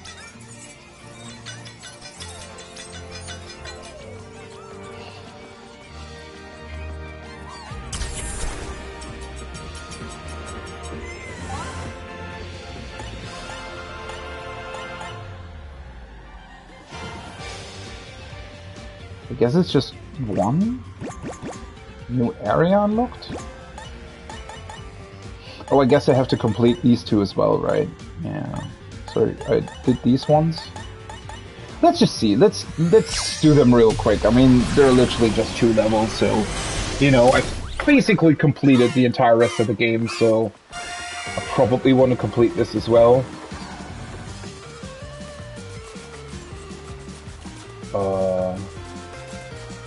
I guess there's probably, if you're jumping on the wood, I'd imagine that's actually quicker than just running. This one?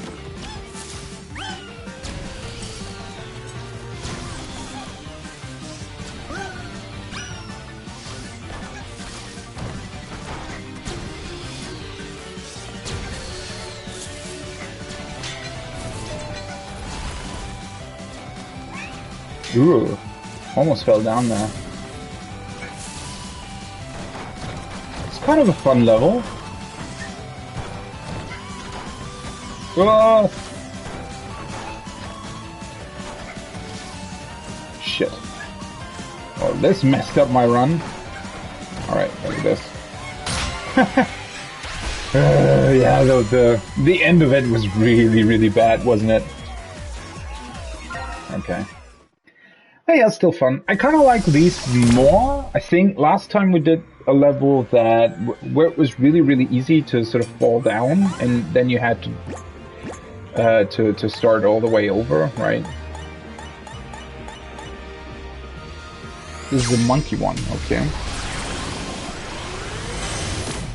But I like levels like that more, where you sort of oh shit. Well, yeah, that was a good start, certainly. I don't know, while these are really great ideas to show off the controller features, I feel like for speedruns these are a bit, like, weird, in my opinion.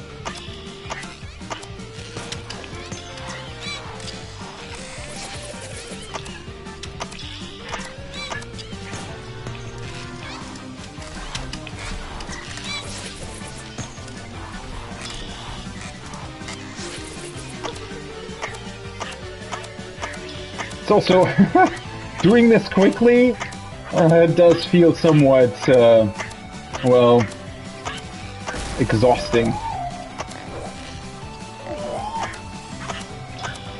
Because you constantly have to turn the controller back and forth, right?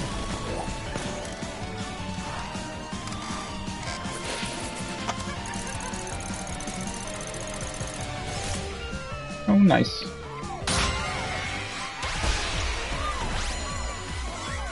I feel like I was pretty slow on both of these, but maybe that's just a feeling, I don't know.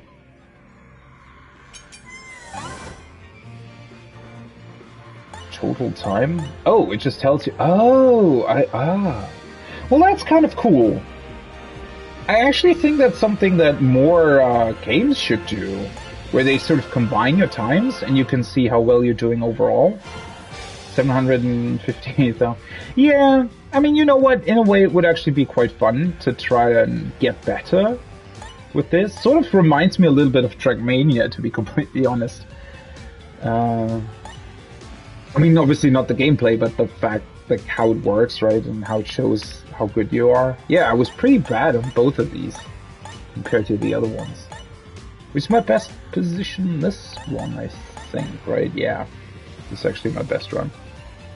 Compared to the other ones anyway, or compared to other players.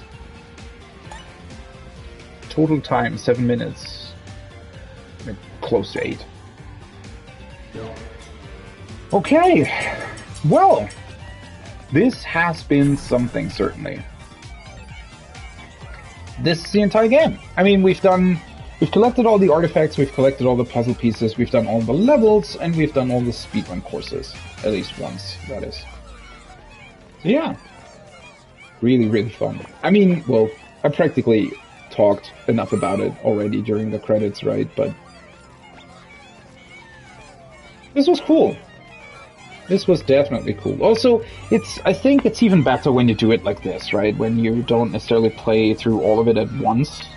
Because then maybe it can get a bit boring or just not that impressive anymore. But like this, you know, doing it one piece at a time and sort of reminisce about those particular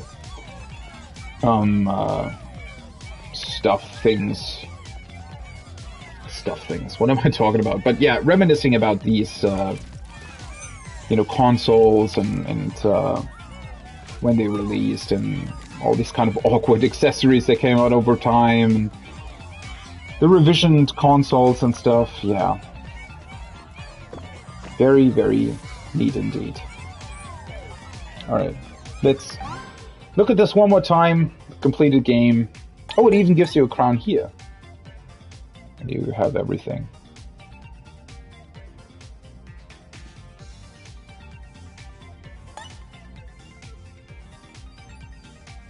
I wish it would give you a crown here as well. It's kind of weird that it doesn't. Unless I missed levels? I don't think I did though. Yeah.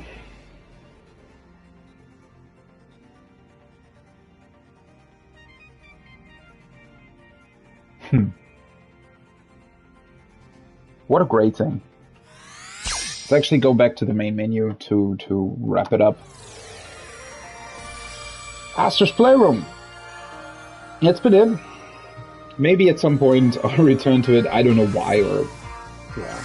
I don't think I'm actually going to speedrun those levels. Who knows? Maybe I'll just do that in my free time at some point.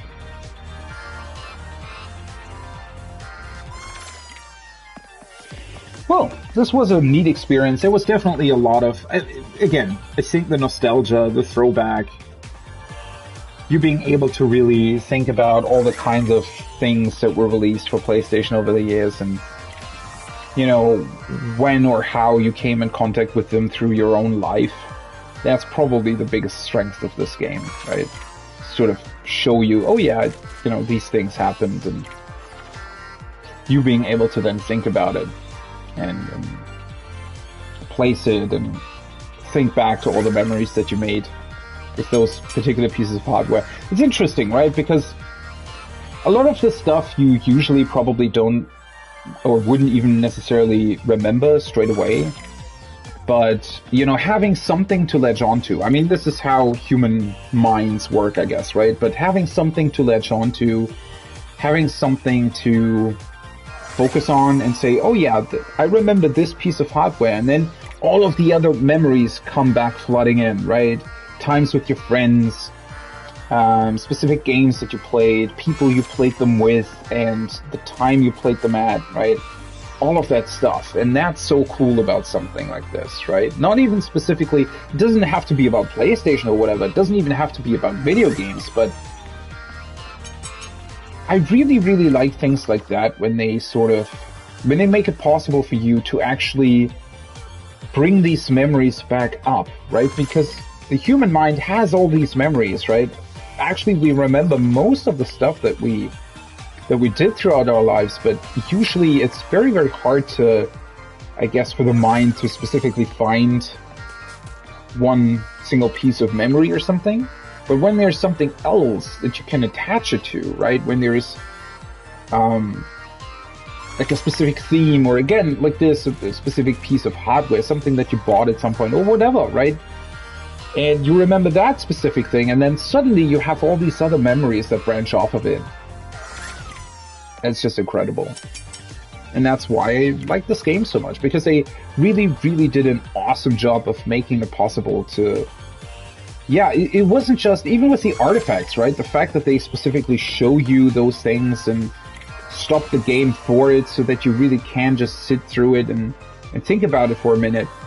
I feel like the people that designed this game had a very, very specific sort of idea in mind and executed on it perfectly, which is really neat, right? Again, it's not the, you know, certainly not a game where you go in 10 years, oh yeah, you know, do you remember Astro's Playroom? That was phenomenal. You know, it's not like that. And it's not meant to be that, right? It's not in and of itself meant to be this awesome game. It's just meant to be as this jumping off point for you to go back and relive old memories, and I think that's absolutely incredible.